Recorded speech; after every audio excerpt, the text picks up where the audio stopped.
9, 8, 7, 6, 5, 4, 3, 2. Are you ready?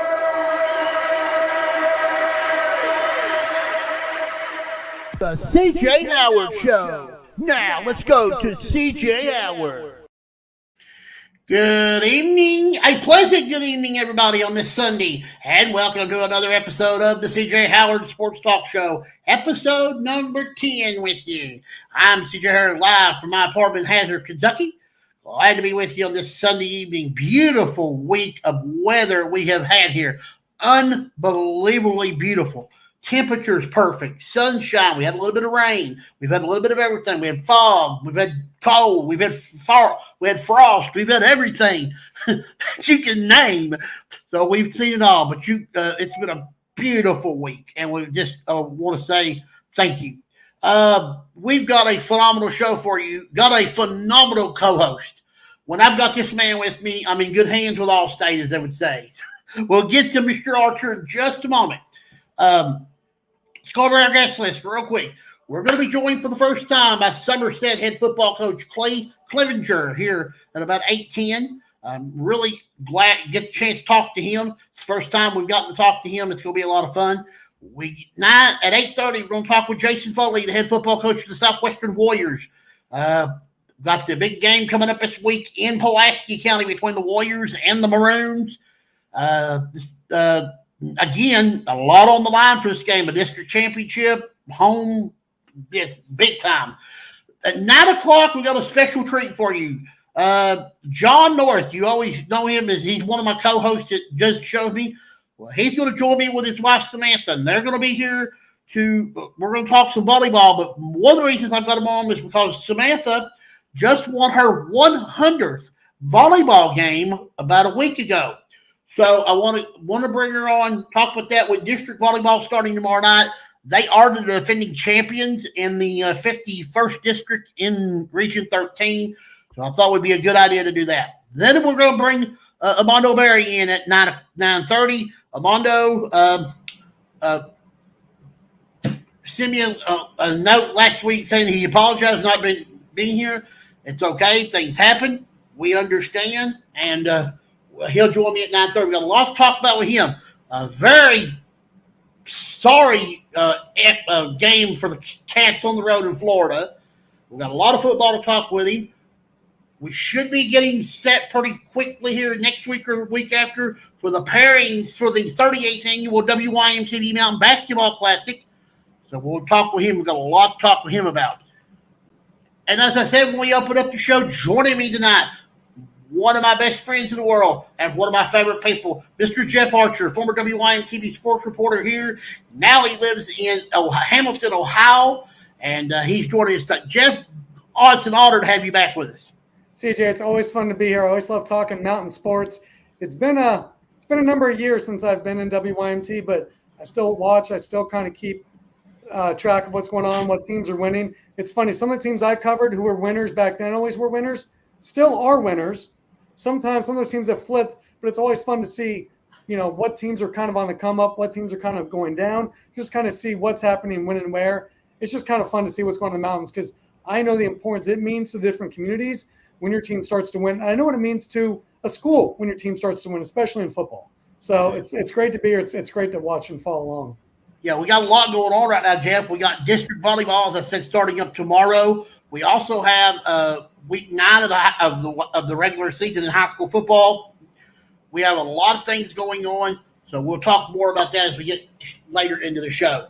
Now joining us is the head for the first time. Honored to have him on the show, the head football coach of the Somerset Briar Jumpers, Mr. Clay Clevinger. Coach, it's an honor to have you on the show. Thank you. Appreciate it. Known you for a long time, followed your career. You was at Danville. You had some other stops where you're one of the best coaches in the mountains. Talk about your team a little bit. You got off to a little bit slow start, but you guys have really picked it up here in the last 3 to 4 weeks. Been playing some really good football, and I think you've also had some kids that were out a little bit, and you've got some of them back. Talk about your team a little bit. Yeah, I mean, obviously started off, won our first two, and then we lost three in a row.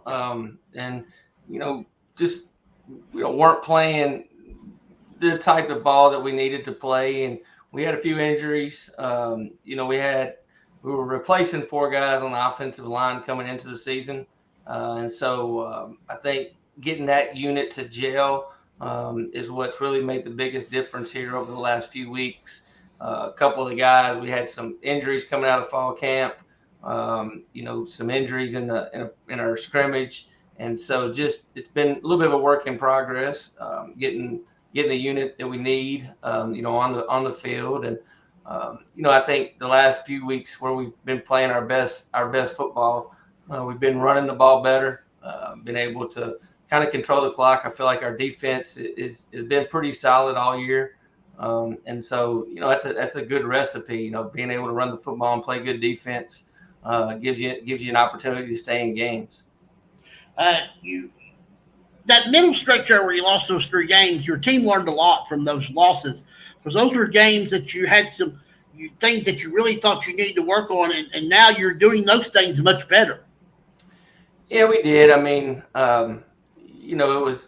it was kind of self-inflicted, a couple of the games where we just, we go out against Knox Central. We have a bunch of penalties, and, they were probably the right calls. We just, we had to learn that you can't just hold guys. You can't grab guys and do things, and some things that, I've learned now that I've been doing this for a while. Sometimes, as adults or as coaches, you take things for granted that the 16 and 17-year-old young man doesn't. And so, it's that old saying about assuming, and I won't go into that, but it's just, and so those types of things, we come out against Garrett and we gave up 28 points in the first 8 minutes of the game. And we acted like we hadn't ever practiced or tackled or done anything. And we settled into that game. And so then, you go against Campbellsville, which is one of the better teams in the state, a small class football.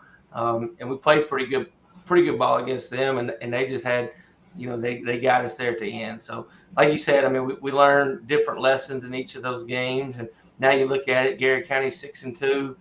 Coach Mills at Knox Central is doing a heck of a job. I think he's at 4-4 or so right now. And so, we got beat, and Campbellsville's undefeated. So it's not like we got beat by pretty good football teams. We were able to learn some things. And probably the biggest thing is our kids didn't get down on themselves. We didn't hit the panic button, and we just kept showing up day after day and getting better. And, hopefully we can stay on a little bit of the streak right here. Coach, you've won 3 in a row, as CJ said. Looking good coming down that back stretch here. Now the last 2 games coming up, Leslie County, Glasgow coming up. What does your team need to do now to get through these last 2 games and to get in the playoffs, to be in a spot where you're happy with your team? I think we try to approach every day, every practice, every rep, in order to get better. I think that's kind of been my mindset always. I tell our team, basically before every game, you go out and do your job, play as hard as you can each and every play, and the scoreboard will take care of itself. And, that's kind of how we try to practice as well. We don't worry about the things that we can't control. And so go out, control what you can control, do your job, do it as hard and as fast as you can, and, let the chips fall. And so part of that is coming and showing up daily to get better in practice, and being able to go out and, keep an edge. We probably, last week I didn't like where we were, and, it was Tuesday afternoon. We were about 15 minutes away from being out of practice, and I sent them, we were in our top helmet and shoulder pads, and I sent them to the locker room. They would put on their pants, and we went a little live, get after it period, because it's not the time of the year to be taking a step backwards. And so, we have to be able to stay, a little bit with an edge and be able to play hard and fast. And, I feel like, if we do that, then we'll give ourselves a chance. Coach, when I was covering Somerset back in the day, I left in 2011, so you can kind of date. I'm a little bit older. It was 13 years ago. When I left Somerset, they were chucking the ball all over the place, man.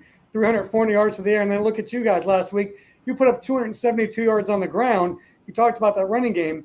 Do you find that running game to be a recipe for success as you move into the playoffs? Because I know in Kentucky, when you get in those playoffs, man, rarely do you get 5 good weeks in a row of good passing weather. You know what I mean? You're going to run into some of those weeks where you're going to want to win it by grinding out on the ground. Do you think that running game is going to be a key to success in the playoffs?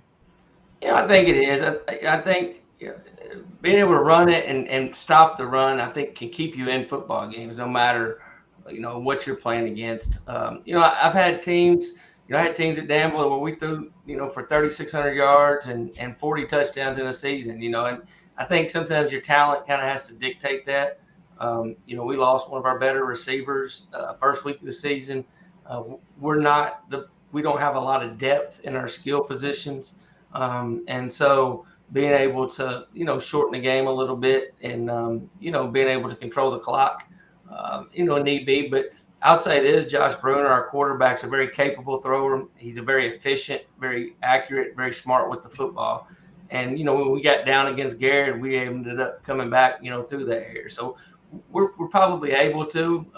The tempo of the game a lot of times dictates it. If you're, you feel like you're playing really good defense and you're able to run the football, I guess my mindset is, the old saying, when you throw the ball, two things or three things can happen and two of them are bad. And so, if you're sitting there, against Danville, we're averaging 8, 10, 12 yards a carry. It's hard to sit up there and just throw the ball just to throw it when you can sit there and really dictate the line of scrimmage and be physical.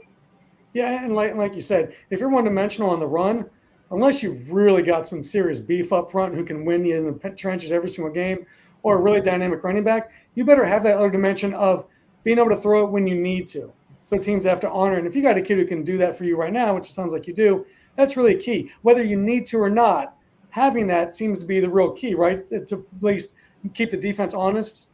Yeah, I mean, you look, a little bit at like our Breathitt County game, and I don't remember his exact stat line, but I think, we're 8 of 12 or 10 of 14 with 2 touchdowns, 150 or 60 yards passing, and able to hit some big play action passes and take advantage of some things. And that's kind of, that's probably for me as a head coach, when I was in Henderson out and playing 6A football, and we were running the veer, and we ran the football really, really well. And then we took vertical shots down the field in the passing game to try to test, the defense's eyes. I'm big, if a guy's if he's staring in the backfield, you catch a corner, maybe not being disciplined, or safety, maybe not being disciplined, and you can try to get a big explosive play over the top. And so really for the last 2 years, I think when we've been able to run the football, it opens up some of those explosives in the passing game. And so, instead of dinking and dunking in the passing game, I'd probably rather run the football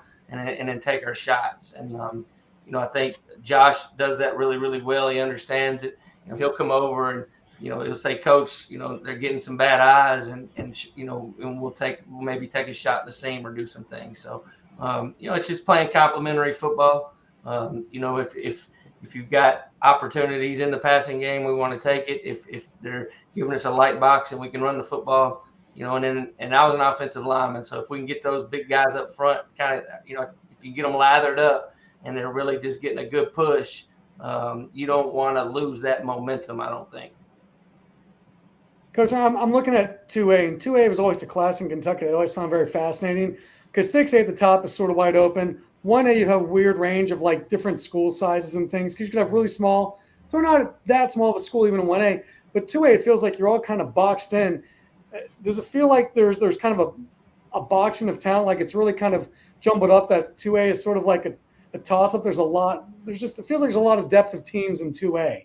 Like you can't get a lot of different, you don't find a vast, wide difference of talent in 2A a lot of times, I don't think.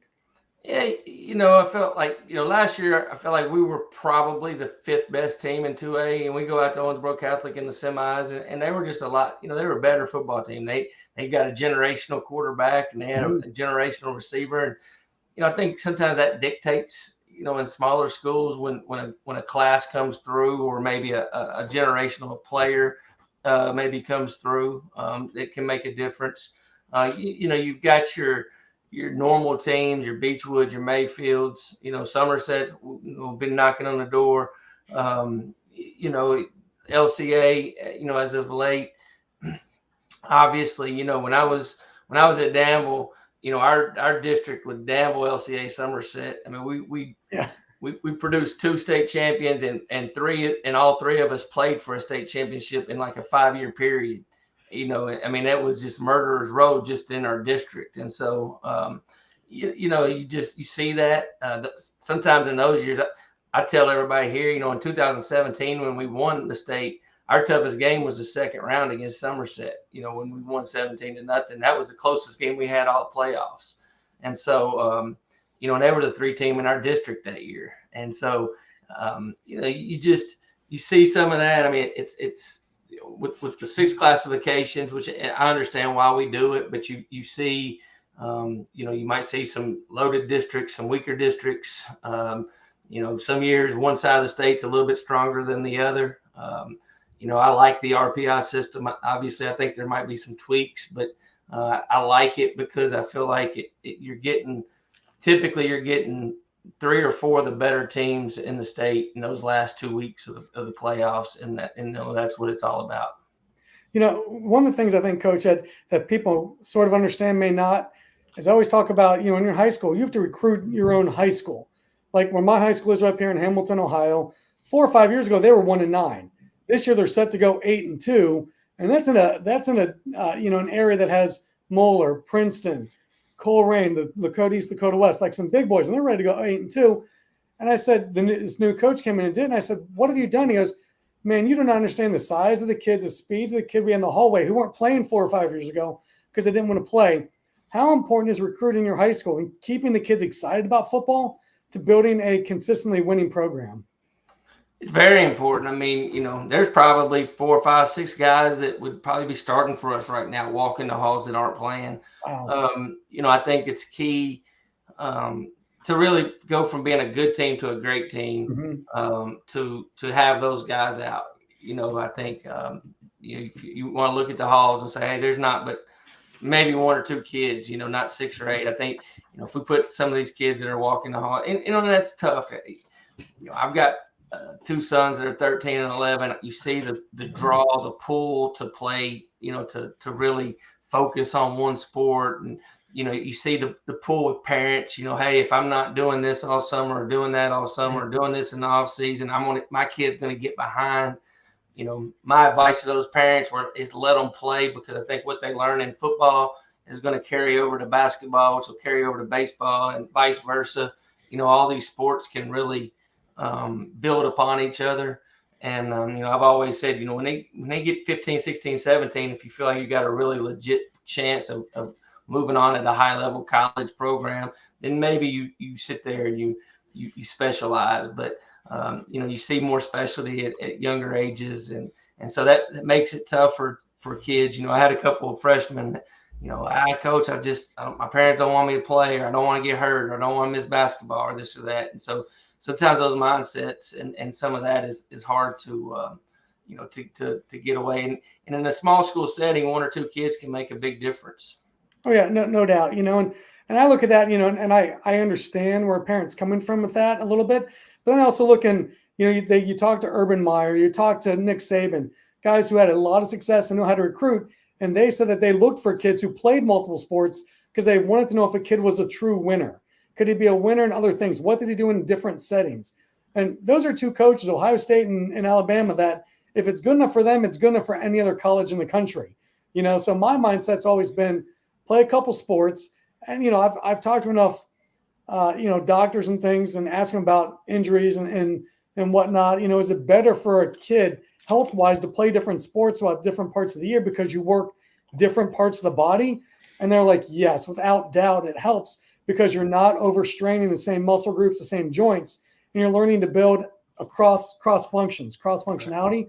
So, well, I mean, if you got Nick Saban, Urban Meyer, and a bunch of doctors telling you should probably play multiple sports, who am I to tell those guys not to do it? Because I'm not as smart as them. So, but I understand what you're talking about. It's difficult because that is a mindset we see today. Yeah, definitely. I call it kind of the travel ball mindset. Because you see it. I've had to deal with it. Personally, my kids play baseball. We've never done the travel ball deal as far as, but then you say, am I putting my kid behind? There's that anxiety that you get as a parent that maybe I'm not doing enough for my kid in this certain situation. And so, probably my background in coaching and seeing it and seeing hopefully how it plays out at the high school level has helped me. But there's still that anxiety that I have. So I can't imagine when you don't have that background to really fall back on, what some of the parents, what they do feel. And, at the end of the day, parents are always going to try and do what's best for their kids. Absolutely. And, and so you can't fault them for that. It's just sometimes they're also maybe a little bit misguided or, in from that standpoint. So kind of got off on topic right there. And that's one of those topics you could really, you spend a lot of time on. Yeah. And it's like you want to say there's a good answer, but maybe there's not. I don't know. But, I'm watching in my hometown now. We live in Hamilton, Ohio. We have a place called Spooky Nook. Okay. It is the largest indoor sports complex in North America, third largest indoor sports complex in the world. Okay. They do basketball tournaments, volleyball tournaments with 300 teams under one roof, 30 basketball courts, 30 volleyball courts going all the time. And I watch these kids come through and I'll talk to them sometimes and I go and I'm like, these kids that I could tell could play multiple sports, right? You see some of these basketball players and they're going, you should be a whiteout. That's when you talk to them and the kids go, no, man, I'm only playing basketball. That's it. And I play basketball, 51 weeks a year. And I'm like, oh my gosh, look, I'm 46. I don't think I've ever put that much dedication to anything in my life. And they're doing it when they're 14 or 15. So God bless them and they're working after. And I get that. But I'm also kind of like, man, I don't know. I don't know if there's a great answer. I wish I knew the answer, but I don't have it.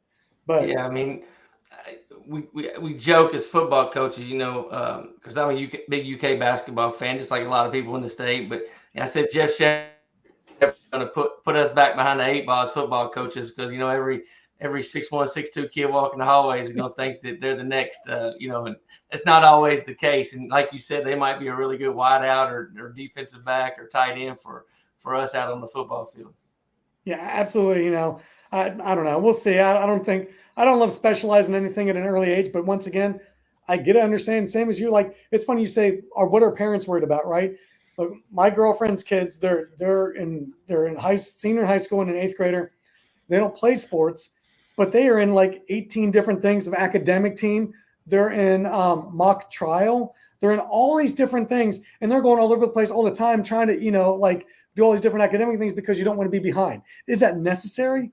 Look, we don't know. I don't know. Nobody knows, but we're just trying to do what's best for the kids. That's what she's trying to do. It's what you're trying to do. That's what any parent's trying to do. It's a tough call. But of course, you're also trying to win football games, so you obviously have a stake in it a little bit on a different end as well. So, Correct. Yeah. Coach, I have 2 more questions. I'm going to let you go. Number one, you came into a very tough situation here at Somerset. Going to go back. You took over for a legendary coach in Robbie Lucas. We miss him every day. His passing was a sudden, much like Jim Matney's. It was very painful to the mountains and everything. Have you been able to really settle in and feel? I know the community really embraced you with open arms, but how have you been able to grace all that since that happened? Well, Coach Lucas and I had become really good friends. We obviously competed against each other 12 times in a 6-year period. But it went beyond that. We talked pretty regularly. I would call him, he'd call. We just kind of, just talk ball, talk life, talk whatever. And so he had become a pretty good friend. And obviously we all knew he was sick. That kind of came in at the time that all the stuff that was happening with me at Danville came about. And so lost a little bit of track, but I would still text him. I can remember texting him when Kaya got the start at South Carolina, the UK South Carolina game.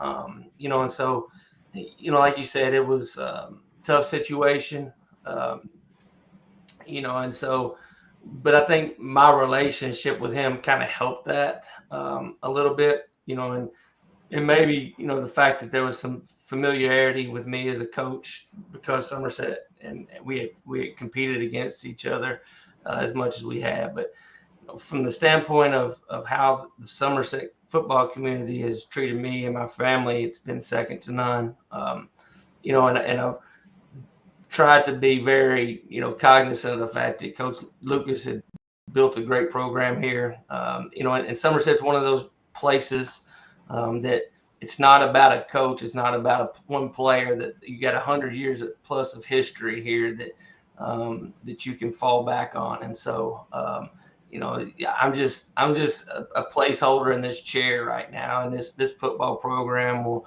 be successful for years and years and years to come because of the traditions and the foundation that have been set, for a long, long time. And so just being able to come in for coach and try to,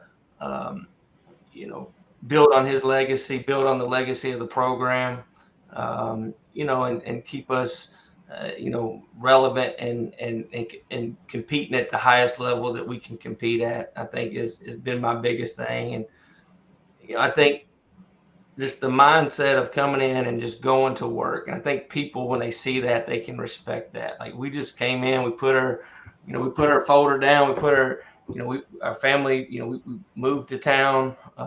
We went all in, on being here in Somerset, and then, just get in there, and we started 6 a.m. workouts a month into the job. I think when people see that you're willing to sacrifice and really work, then they're willing to kind of do that as well. And, I would hope that helped, move the program along from a difficult situation. But it didn't make it any easier. And I know for some folks, it's still tough, but I mean, obviously his wife and some of his closest friends, it's still really tough. And it's still really tough for them sometimes to come around the program or to be around, just because it brings back so many tough memories. And so those are probably I wouldn't say awkward, but the tough times. But, it's important for me. And what I said last year with that group of seniors have really gone through the gamut between COVID and then between Coach Lucas being sick. They hadn't literally all 3 years of their high school career, they hadn't had any normalcy. So that was my first thing, is to try to come in and let those guys have as normal of a football season for their senior year as they could. So just all of that, I feel like, has hopefully gone well. And, but it's something that, Coach Lucas would put into the, Somerset Hall of Fame, a couple of weeks ago, and the team went to the ceremony. And so there's always going to be those reminders, and that's really what we want as well. Right on it, Coach. That's super. One other thing, we'll let you off this one. Realignment happens next year. You're the district coach that's weird. Clinton County, Greene County, Metcalfe County, and Monroe County. That's going to be a lot of traveling for your team next year. Talk a little bit, just a second or two on that one, and I'll let you go.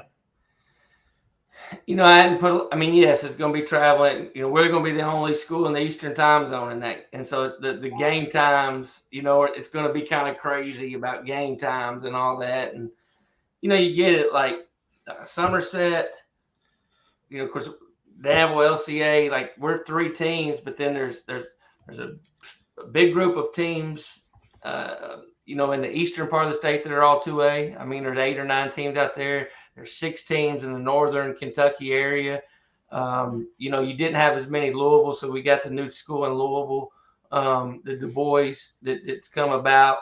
And so in just this kind of heart of Kentucky, there are just not a lot of 2A football programs. And so, again, it's just kind of, we bounced around and, but you start looking at it, if you tried to get it, if you would have said, hey, let's go back to the west or to the east, I'm sorry. I think now that's like East Carter, West Carter, Breathitt, Leslie. So that's even further travel perhaps, but you don't have the time difference. So we're just kind of sitting down here in Somerset, and there's not a whole lot of 2A schools, in the immediate area. So we'll see how it all plays out. I do, I'm anxious to see how going to every 2-year realignment that we're going to do. We've done that the last couple because of COVID. And I think Commissioner Tackett wants to stay with that because we have so much turnover and fluctuation within the state between consolidation and new schools and schools, jumping up and down in their population. So, it used to be the realignment was every 4 years. Now it's going to be every 2 years for a few years. So, maybe if this doesn't work or it's a little bit of an issue, it's a 2-year cycle instead of a 4-year cycle. That's good for you. It's good for your program too. Yep. Coach, this has been an absolute honor to have you on the show. You're a good man. You do a great job there at Somerset. I wish you nothing but the best of luck. Would you come back again? I would love to have you back again. Yeah, I love talk ball, so anytime. Go Jumpers. There you go. Yeah. We love to hear from you, Coach, but you're doing a super job down there. Congratulations to you. You got Leslie County on Friday night. That's a big game because a lot could happen in that game. So should be a fun one for your team. Coach, good luck to you and the Briar Jumpers the rest of the season, and we will talk to you later. All right. Appreciate it. Thank you guys for having me. Thank you. Head football coach Clevinger of the Somerset Briar Jumpers as he gets set to play Friday night against Leslie County in a big game with a lot of invitations in that game. You got some really good questions there, Jeff. But the one thing I thought that all these coaches are having a problem with, the best players in these schools are not playing. Yeah, that's happening everywhere. Everywhere. That's not Eastern Kentucky thing. Trust me, it's everywhere. This is a national thing. Like I said, I see it because I literally have. I'm not joking. It's literally the indoor sports complex. CJ, come to Hamilton sometime. I'll show it to you. It's unbelievable. So I see all these things come through. All these teams come through, and I talk to these kids and like, yeah, I'm only playing basketball, and I'm like, okay, that's cool if that's what you're going for, and that's great. But I'm looking, and there's literally 300 teams at this thing, right? At these tournaments. There's 300 times 8 to 10. So there's like over 2,000 kids at this tournament. At these different tournaments, every few months.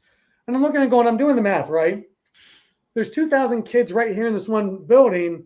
Now they're different ages, but they're probably an age range of like 4 to 5 years. So there's maybe 400 to 500 kids in each class. How many kids you think go D1 in this building? How many of you kids think you're going to go D1 in basketball or D2 or D3 or NAIA or whatever it is? I'm kind of like, I don't think I would pigeonhole into one spot. But, then again, they may say, if I don't do that, I don't have any chance. I don't know. I've always been in the belief of talent will be seen, talent will be found. But I don't know. There's people smarter than me who seem to think others. So I don't know. I talk to a lot of coaches both ways. Yeah, it's amazing how these kids, how their mind frame is. And, sometimes we think it's their parents telling them that, but really sometimes it's not. It's them. They just don't want to play a certain sport. I always ask these coaches all the time, you encourage your kids to play other sports because you got to have a good working relationship with the other coaches. Baseball, football, basketball, tennis, hockey, whatever your sport you got, and they may want to play that sport. So you got to be in good standing with them. If not, then your program's just going to be put to pieces. And Coach Clevinger is dead on when he says, when you got small school like a 1A, 2A school, 1 or 2 players can really win you in a game or two. Especially if they really have some talent. So that does make a huge difference. And I know up here personally, there's a friend of mine who coaches baseball. I won't say what school up here, at a high school. And he has some good talent, but they're not playing because the football coach has told him only to play football, not baseball. Now, he said one of the kids would be a starter. 2 of the other kids he wants would be backups, but they're solid backups that they would be very useful to the team filling in, and 1 or 2 more middle relief pitchers. That makes a difference if you're a program who wants to win a state title or not. And so he's short. Sometimes it's when you're in this is a bigger school. For a bigger school, sometimes 1 or 2 of those kids not playing doesn't kill you for your regular season, but can really hurt you as you start to go deeper in the playoffs because you don't have enough arms on the mound, right? There's a pitch limit. So you don't have the other kid to throw sometimes. So you kind of run into that. But when you're a 2A, a 1A, even a 3A school, if you've got 1, 2, or 3 kids that should be playing for you, like Coach Clevinger said, and they're not, that really cuts you down big time. You're right. It's tough. Anyway, I'm never going to blame a kid who has athletic ability but doesn't want to play football because, man, do you watch football, CJ, on Sundays in the NFL? Man, it looks like it gets hurt. It looks like it hurts a lot to get hit. I'm just saying. Even watching high school football, some of these kids can get jacked up. So look at today. Well, 49ers wide receiver, he got hurt pretty bad in that game. Yeah. Cleveland's quarterback, Watson, probably tore his Achilles today. So the game's brutal. I mean, but if you're good enough to play and you're tough enough to play, you're going to play. But listen, we've had this discussion before, and I'll say it again. You're bound to get hurt more in a non-contact sport than you would a contact sport. I mean, there's risk of injury all the time, without doubt. We hear all kinds of people getting hurt, basketball, baseball, stuff like that. But if you do the numbers, they're about even. Yeah. So I mean, you have to be in good shape if you're going to play football. Sure. You got to be in good shape if you're going to play basketball, basically any sport. You got to be strong. You got to be athletic. You got to be able to handle yourself. But the one thing too we talk about is that's a lot of time dedication for kids, for parents, for coaches, for anyone, and I get that sacrifice. But I think if you come out the other side, you realize what you have achieved, even surviving a 10 game season, even if your team doesn't win a district title, even if your team goes 2-8, you can grow as a person and really learn hard work and effort and what that does for you.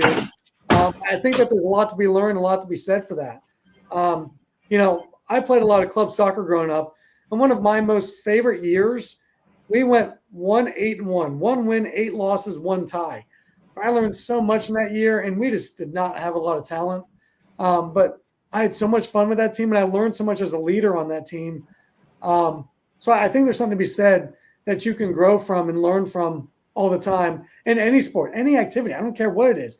It could be academic team. I think there's something to be said even for adults, getting into a pickleball league, whatever it may be, to be counted on, to be responsible, to be mature and showing up. I think that there's something to be said for that. Somebody famous just won a pickleball world championship. I heard that on the news. I'll have to go back and look. You'll have to look that up. I thought some actor or somebody won a pickleball world championship, and I just caught the tail end of it. I didn't, but I was going to do some more research on it too, because I couldn't remember who it was, but I heard that on the news. So, or maybe I was dreaming. I don't know. I think I heard it on the news, but I have to look that up. We're supposed to hear from head football coach Jason Farley from Southwestern. Like I said, guys, things happen. Coaches get busy, especially this time of year. So a lot of times you get in there Sunday evenings and watching film and stuff. So hopefully we'll get him on. We're hopefully to talk to John and Samantha North, volleyball. Then we'll have Armando at 9:30.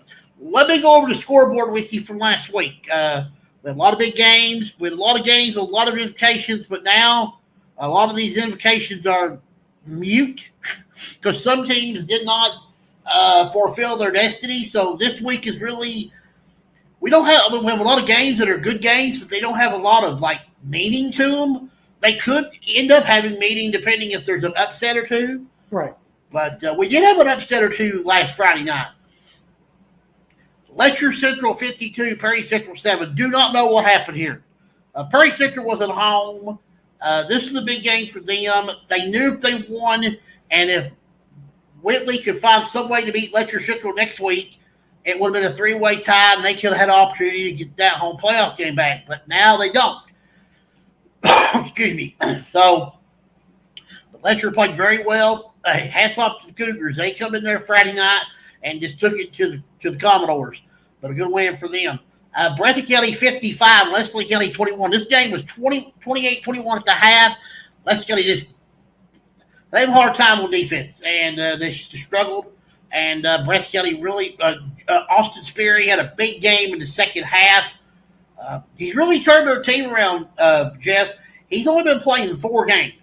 Wow. But in that 4 games, he's become the all-time leading receiver in Breathitt history. He's won 2 of the 4 games he's played, and he just makes a difference to their team. Corbin 49, Whitley County 0. It was Belfry 42, Estill County nothing, or 6, excuse me. Johnson Central. Now this game, I thought we was playing football, but apparently a basketball game broke out because it was Johnson Central 67, Greenup County 42.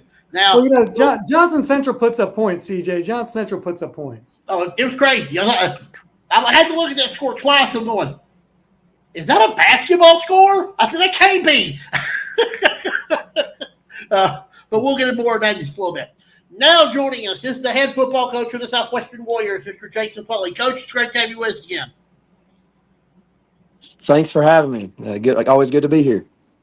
How are things in Pulaski County and going? How's it going?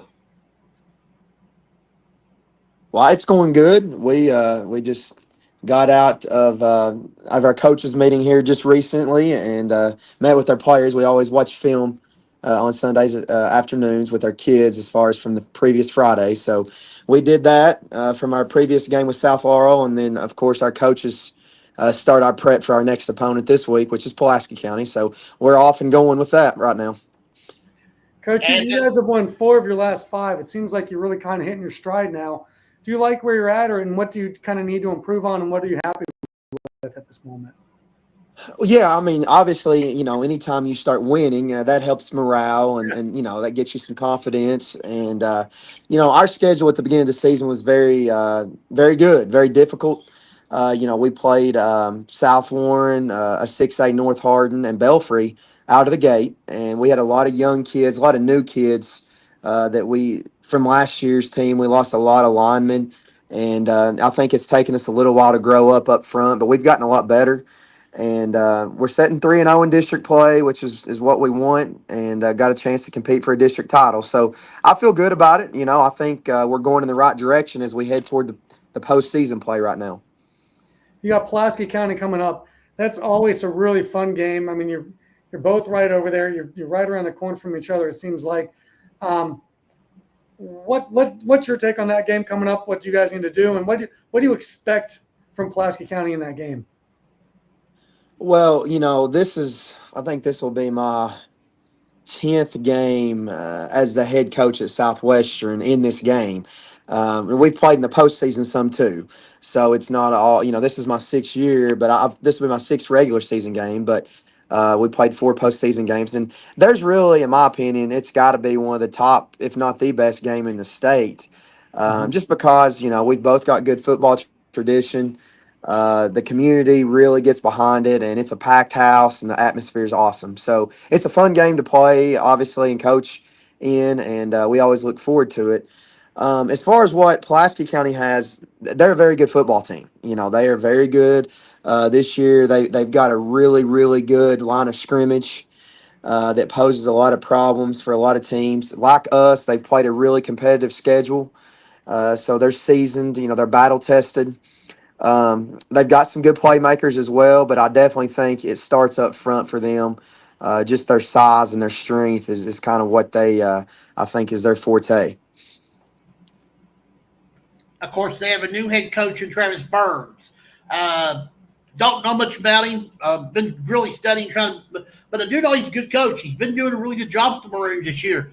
But what makes your game more special, Coach? I think Jeff, I don't know if he knows this or not, and I don't know if you still do it or not, but they always play a elementary, middle school big game before the high school game.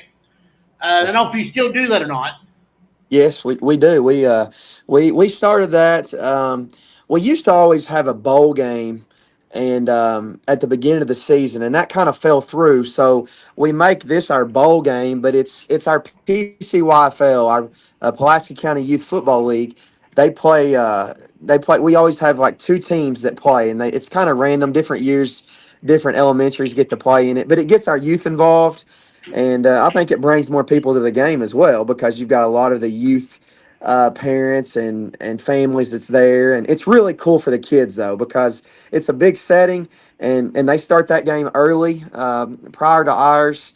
I think they started at 6 o'clock. I think that's correct. And then we play immediately afterwards. So it's kind of a cool setting, and I think it's definitely cool for those young kids especially.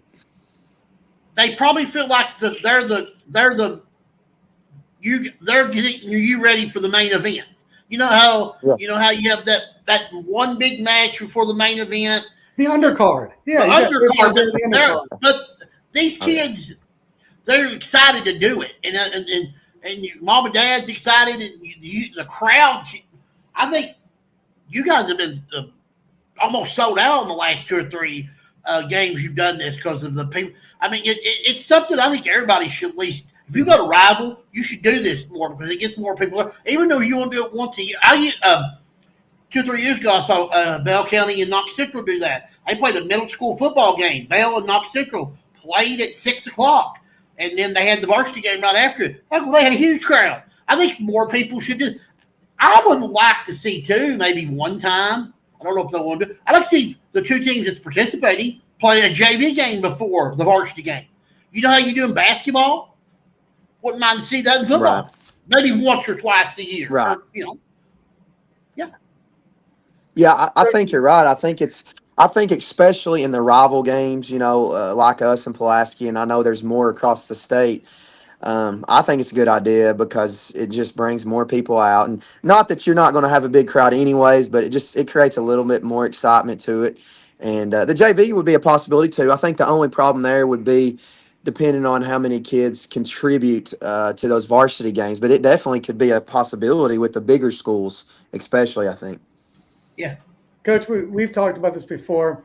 The key to success in a program, a constant success, is you start winning at the high school level, at the elementary and middle school level. You start setting those kids up and you kind of have the pipeline. Does a game like that, when you have the middle or elementary schools playing before that, does that kind of create that mindset in those kids to kind of be a pipeline to the schools so the kids understand what they're playing for? Oh, most definitely. I think so. I think, when they are in that setting, even as a kid, whether you're, 2nd through 6th grade, it's something that you're going to look forward to as you kind of grow up, go into middle school and the high school, to playing in that setting and seeing the big boys play on Friday nights. I think it's definitely a good thing for our feeder programs to do that. I think you're right about that. What's been the key to your success at Southwestern? What are you doing that has your team really, I know you got to go in the right direction right now, but what's been the key to your success with the Warriors since you've been there? Well, there's a lot of things I think that contribute. First of all, we've had some great kids. You've always got to have the players. Yeah. We've had some great kids. I've been fortunate to have some really good coaches over the years. I'm actually on my 4th defensive coordinator in 6 years, wow. And a couple of them got head coaching positions because of our success. I think Mark. Even when I was at Taylor County, he was with me. We came to Southwestern for 3 years and had really good success. And now he's the head coach at Madison Southern. Rogers came in and helped us for a season and did an outstanding job. That was the region in 22. And he got a head coaching job at Casey, and now he's at Lincoln County. And we've had a couple of others. Now we've got a young man who played for me at Taylor County. He was the captain of the team. Jack Herron, and he's done this season. And so I definitely want to credit my coaching staff, the great players, and we've got a supportive administration. I think in our county, in Pulaski County, whether it be, us at Southwestern, Pulaski County's had some good years in Somerset.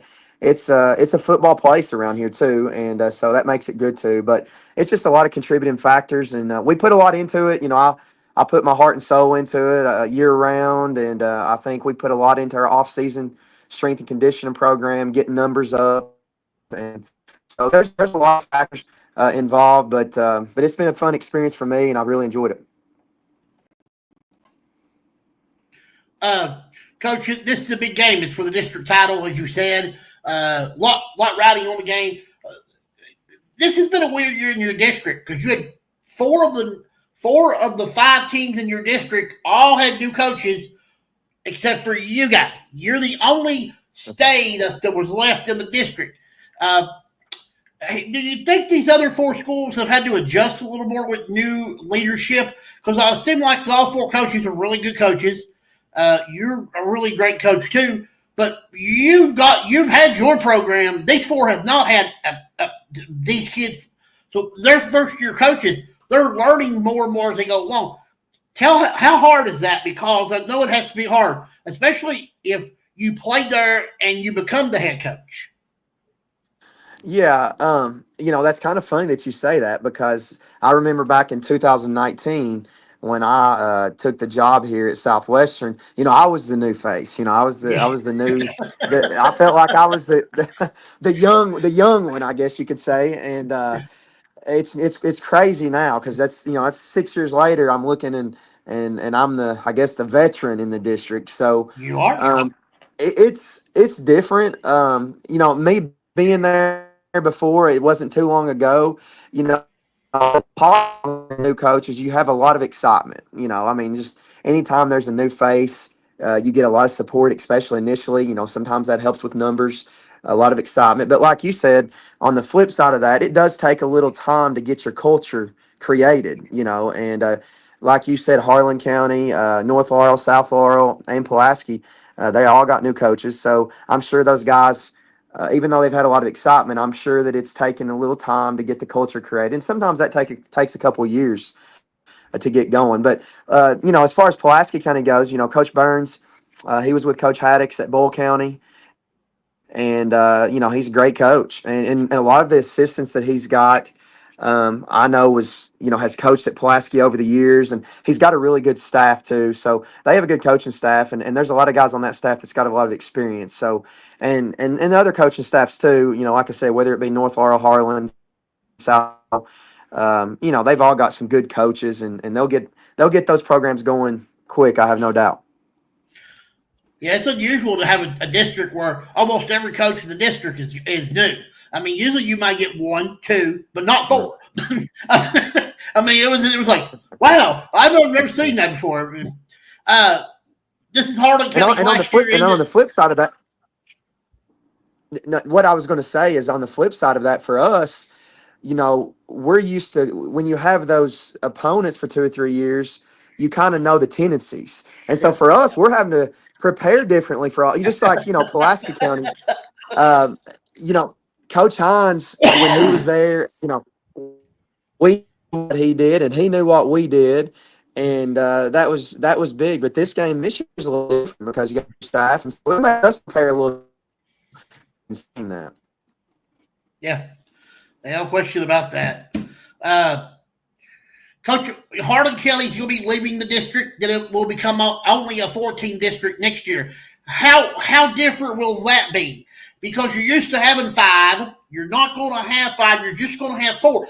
That means you're going to have to pick up 2 additional non-district games. So how much harder is that going to be?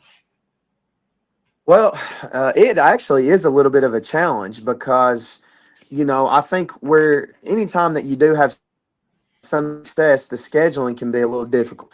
A lot of the local teams around our areas, there's not a lot of 5A schools except, us and Pulaski. You've got, the Laurels who's in our district. But outside of that, there's not a lot of big schools until you get into that central Kentucky area, in Richmond, and those places.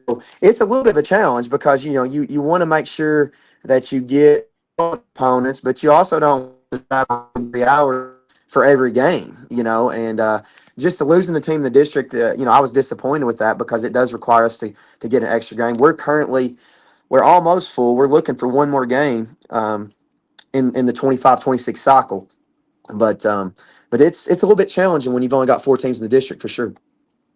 Yeah, I know. I've been talking to a lot of coaches.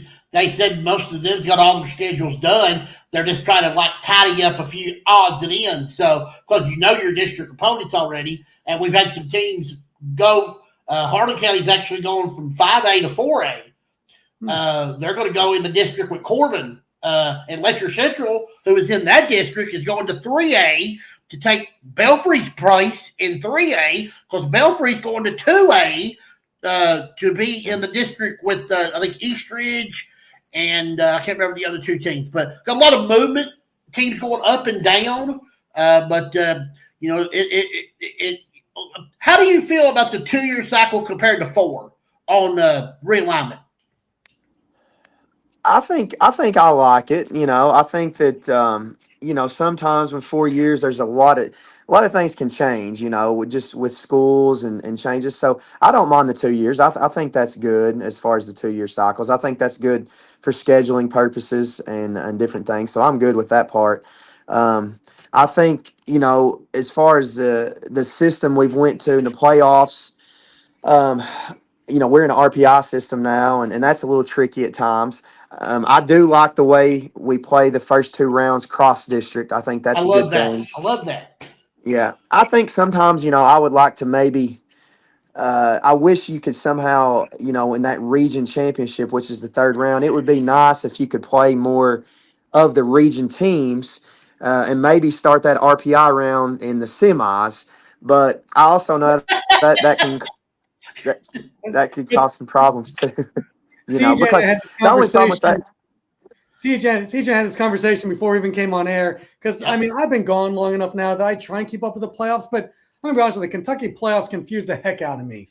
I'm a little bit lost on what Yeah. goes on now. And CJ was going off about exactly what you just said, like word for Yeah. word what you just said. yeah. Well, I mean, it's just like us. We've been in the region championship every single year that I've been at Southwestern. We've been fortunate. We won the one in 22, but our first 3 years we played Frederick Douglass, who was not really in our region per se. We matched up with them based off the RPI. Um, Last year we played Cooper out of Northern Kentucky. So really, it's not a true region game, and I wish that we could somehow keep that. I think the RPI would be awesome in the Final Four for each class, but I think maybe if you could get that region more of a region game. Now, I know there's a lot of things that go into that, and I know there's probably some negatives to that as well, but that's just my personal opinion. I wish we could do that a little bit more so. What CJ and I both said. I get the RPI. I get it because the RPI comes down to basically a seeding. That's what we're doing. We're trying to match up the 1 and 2 best teams before you get to the finals, or at least the Final Four. But I'm with you. Let's let things play out until you get to the Final Four, and then look at the RPI and go, okay, let's not have, if there's 2 super strong teams, let's not have them face off and then have 2 of the, I don't want to say weaker teams if you're in the Final Four. But you know what I'm saying? I'm with you. The RPI sounds awesome for a Final Four. It's too early in round 3. That doesn't make any sense to me. And something that this district did last year that I think a lot of people may forgot. They're the first. I could be wrong, but I think it's the first time that all 4, 1, 2, 3, 4 seeds beat the other side top 4 seeds. Because in the regional finals last year, you had Pulaski, Southwestern, North, and South. All 4. I'm not South. Who was the other team? I can't remember. Yeah, but all 4 teams won. And it was. I had never seen that before. That was cool, though. Right. Yes. You're right about that. So, and I'm sure, in 2 or 3 years or 4 or 5 years, I'm sure there'll be some changes and it'll be different. But we'll see how it all plays out, I guess. Yeah. Well, Coach, again, it's always an honor to have you on the show. Seems like I always ask you to come on right during this week because I know that you're going to have a lot to talk about your team, and this is the big week for you and your guys. Again, Friday night down at Southwestern, there'll be a youth game before the varsity game. We'll probably start, I think, about 6 o'clock. So there'll be a packed house, and then at 7:30, the district championship game between the Maroons and the Warriors for the 4th or 5th straight year in a row. So this should be nothing but a lot of fun. But, Coach, congratulations on your success, continued success, and we will talk to you soon. Thank you guys very much. I appreciate you having me on, and wish you guys the best. Thanks. Thank you, Coach. Coach Jason Foley of the Southwestern Warriors as he gets set for the big crosstown rival coming up on Friday night. Okay, now we're going to shift gears a little bit. We're going to shift a little bit here.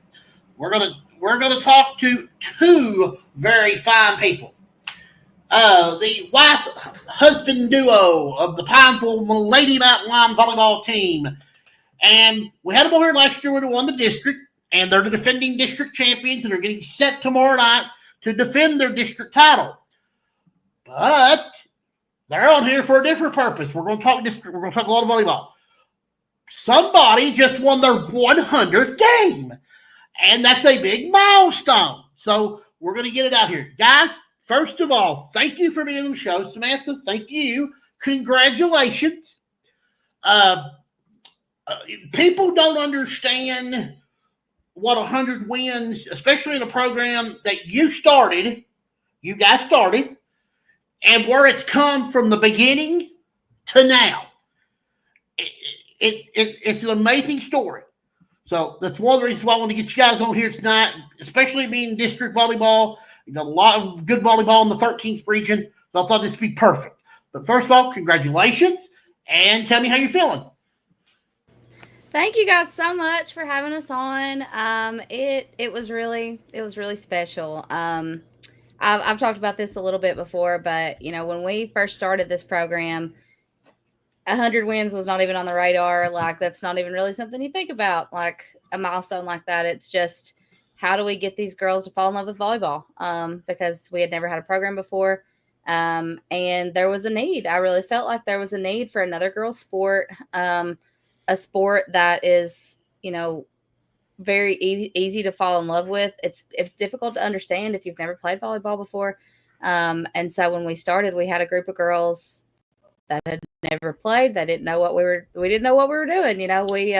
We built the plane as we were flying it, so to speak. And so we just started, and then we took it one day at a time, 1 year at a time. And it was a couple years into it that we were like, oh wow, we might have something here.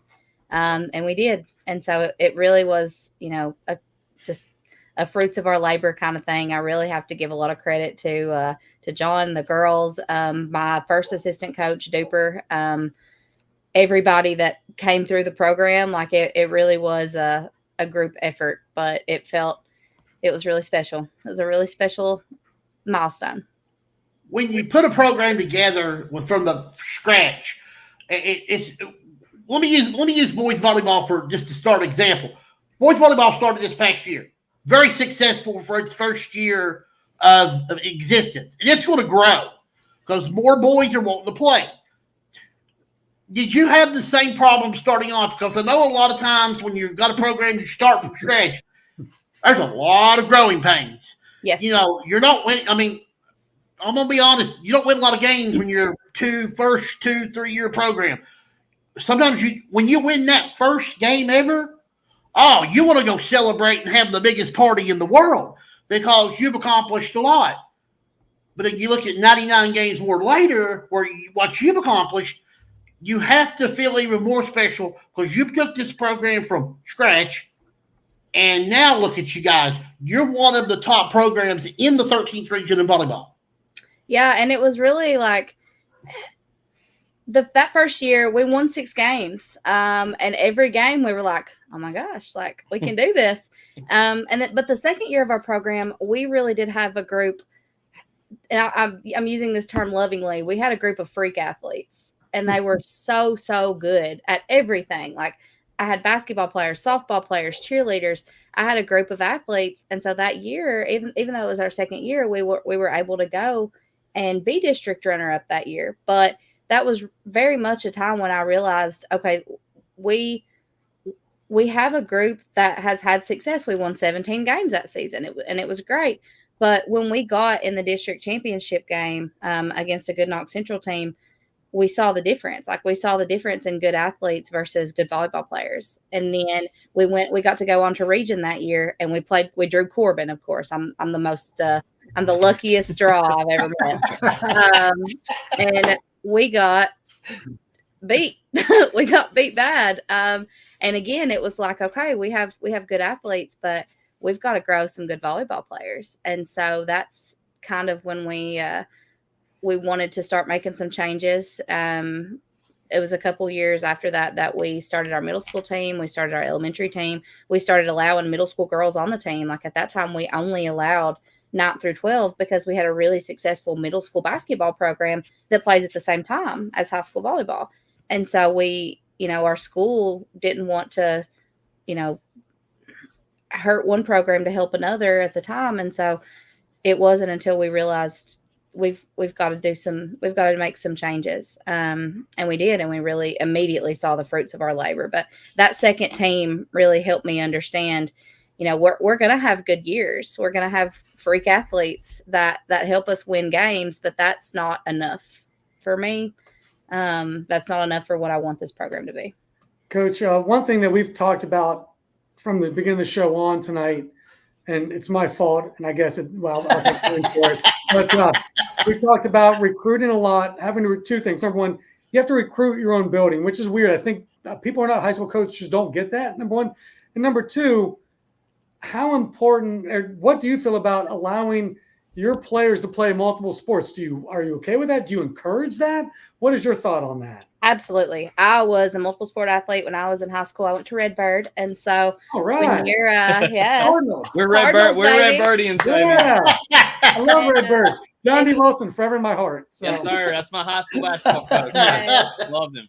And coming from a small school like Redbird, if you're an athlete, like, we need you to play everything. And at Pineville, it's the same way. Like, I would not want to hinder a student from playing one sport or another sport because, of the fact that they're already playing a sport. And we are very blessed. I'm so sorry. We have a cat that's getting ready to get in the camera. I actually put my cat out so it didn't come in. If your cat wants to be seen, feel free to show your cat. This is Nova. Well, it looks like my cat. I believe Nova was I think Nova was on here last year when we had you guys, and one of your players was with us last year. I'm going to feed her so she'll get out. Okay, yes, feed the cat. That looks like my cat, actually. So, yes. But, yeah, we want our kids to be well-rounded.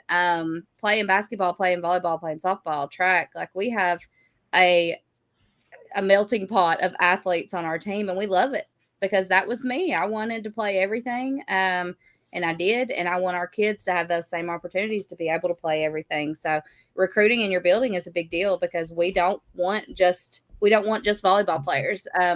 After, our season's coming to a close, and I've got some of the younger girls that don't play other sports that I'm having those conversations with of what are we going to do during the winter? Are you going to play basketball? Are you going to cheer? Or are you going to go play club ball? And that's, I think that makes a difference of just being an athlete. I love the term. I love that term, Jeff, that you said, like, recruiting your building, because like that's so important for us. And it's a big reason why, like, we've expanded, what we do on social media, what we do at school, because we want to make it as attractive as possible for these young athletes to come out and play for our program. And it's like, hey, look, if you go play for Pineville volleyball, like, hey, they do a hot video every year. So you get to be on a hot video. They take X, Y, and Z trips. You get to take X, Y, and Z trips. And, getting those kids interested at an early age was just so important to us. And that is the, kind of bridge the gap between your up and down years. Good programs, they have down years, but they're still competitive. And, that's going to be our goal, is to how to bridge those gaps between those athletes she's talking about and just having good volleyball players on our team. Yeah, I think one of the things that when I look at, and I'm going to say this, I don't want to be taken the wrong way, you're not looking to build Olympic gold medalists coming out of Pineville volleyball. When I look at coaches, especially in a sport kind of like this one or some of the others, independent what school may be, you're looking to build engaged students, because engaged students become engaged citizens, and engaged citizens make a better community. So what you're trying to do is create a better community, and that may be with volleyball, that may be with basketball, that may be with whatever else. So in my thought, you're not only having them play multiple sports, but you're teaching them that the more engaged you are, the better it is for those around you, and that should be a reflection of who you are. Is that kind of what you're trying to build to create engaged citizens? Absolutely. I'm a big proponent of just school spirit in general. And that's something we've really tried to push, is that we are each other's biggest fans at Pineville. You look in our stands at a basketball game, at a volleyball game, and you see coaches from every sport. You see kids from every sport, because we're each other's biggest fans. And we want to foster that kind of culture of hyping each other up, of being a fan of your school, being a fan of each other, because that matters. That matters in life. Just like you said, we might have, a few girls that go on to college to play a sport. We might have a few girls that go take volleyball to the next level. But what I do know is that we have 30 girls that are going to go and be productive members of society. Like, they're going to be good humans. They're going to lift each other up, and lift people up around them, because that's the kind of humans that we want to foster in our program, not just, can we play volleyball, but can we be good humans? And there's little that we do that doesn't tie back into, real life application. I mean, every time that we coach something, it is tying it back into when you're an adult, X, Y, Z is going to happen. Mm-hmm. So all this is doing is preparing you, to be an adult, go into your job, go into society and be a functioning and a good member of society, give back to your community. Yeah, especially with a community as small as Pineville. I mean, if there's anybody walking down the street in Pineville and you don't recognize them, something's up. Yeah. That's how Pineville is. Let's call a spade a spade. That's how Pineville is. So if you're seeing, if they learn that they want to be a good member of their school, then they're going to care they're going to be a good member of your community. And in Pineville, you need that because you ain't got a whole lot of people walking the streets. I know who you are. I always remember when I was, I left there, say in 2011, people say, well, how small is Pineville? I'm like, well, you have to understand, they had a good kicker on the football team back in the day by the name of Al Merrick.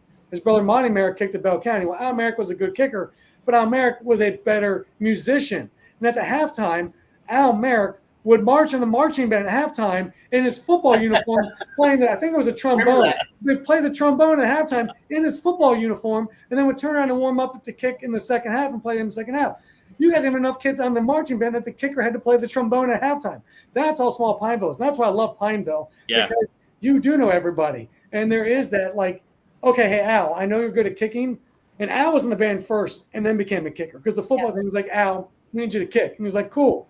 But the band needs me. And we're like, here, look, we'll make this work. And here's how. So I love that. That, to me, is the spirit of Pineville, is whatever we need to do, let's do it. Whatever we need to get this done, let's get it done. And if that means marching in your football uniform at halftime and then kicking in the second half as well, or if that means playing girls volleyball, playing girls basketball, playing on the, running track or whatever it is, then so be it. Let's get out there and do it, because we need the best citizens who are going to roll up their sleeves and get the job done when Pineville needs it. And I think that's what you guys are trying to foster and create. Yeah, we have girls from every single other sport, with the exception of cross country. No, we do have a cross country runner now. Woo! Oh. Cross country was the last one, and we have a cross country runner now. Yeah, so we cover every sport. Yeah. I mean, you took over. 2016 was the first year you guys came on board, I believe. Yep. You're starting to grow, 2016, 2017, 2018. You're like, okay, 2019, we're kind of starting to feel it. 2020 comes along, and you're a younger sport in your school. How difficult is that to keep it rolling through the pandemic? Because it very easily, you could have rolled up. The girls could have just said, we're done. This isn't what we want to do. How difficult was 2020 for you guys, and how did you maintain through that? It was tough. We kind of started that summer not knowing, are we going to get to play? Because you start volleyball, you really start practicing in June. We lost our spring workouts because normally we'll, after middle school, after softball season, or even during softball season, we start with weightlifting and just workouts and open gym. We'd also lost 11 seniors going into COVID. We lost 11 seniors that year. And so Pineville has 11 kids in the school. I didn't even know they had 11 kids in the school. We had 11 seniors. We have like 30 on our roster right now, which is wow. Yeah, that's insane. Good for you. Yeah. But, I mean, that's got to be like what, like half the girls in the school, something like that. Like, it's a lot. It's a lot. We make up a lot. Yeah, that's wow. You guys have to be so proud. Like, it has to be tiring, but it has to be really, really satisfying. It is, and we love that because we want, we've had this conversation with several people. Like, we want girls to come out, even if they're not the greatest volleyball player in the world, because some kids need something. Yes. It's not just about being good at a sport. It's being a part of a team, being a part of a culture.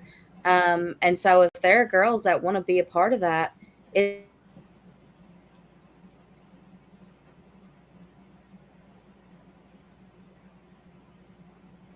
I think we lost them. They're back. They're back. Yeah. It's really hard to say no, and so we don't cut. We embrace everybody that wants to walk through those doors. On our middle school and elementary team, we had a crazy amount of numbers last year. I think on our 5th and 6th grade team, we had 22 girls. And it was a lot, but at this point in our program, we really we want kids to have something, and if that something is volleyball, we're tickled. And a good story with that too is with our middle school team. We 2 years ago we won the Class A, the All A for middle school for volleyball.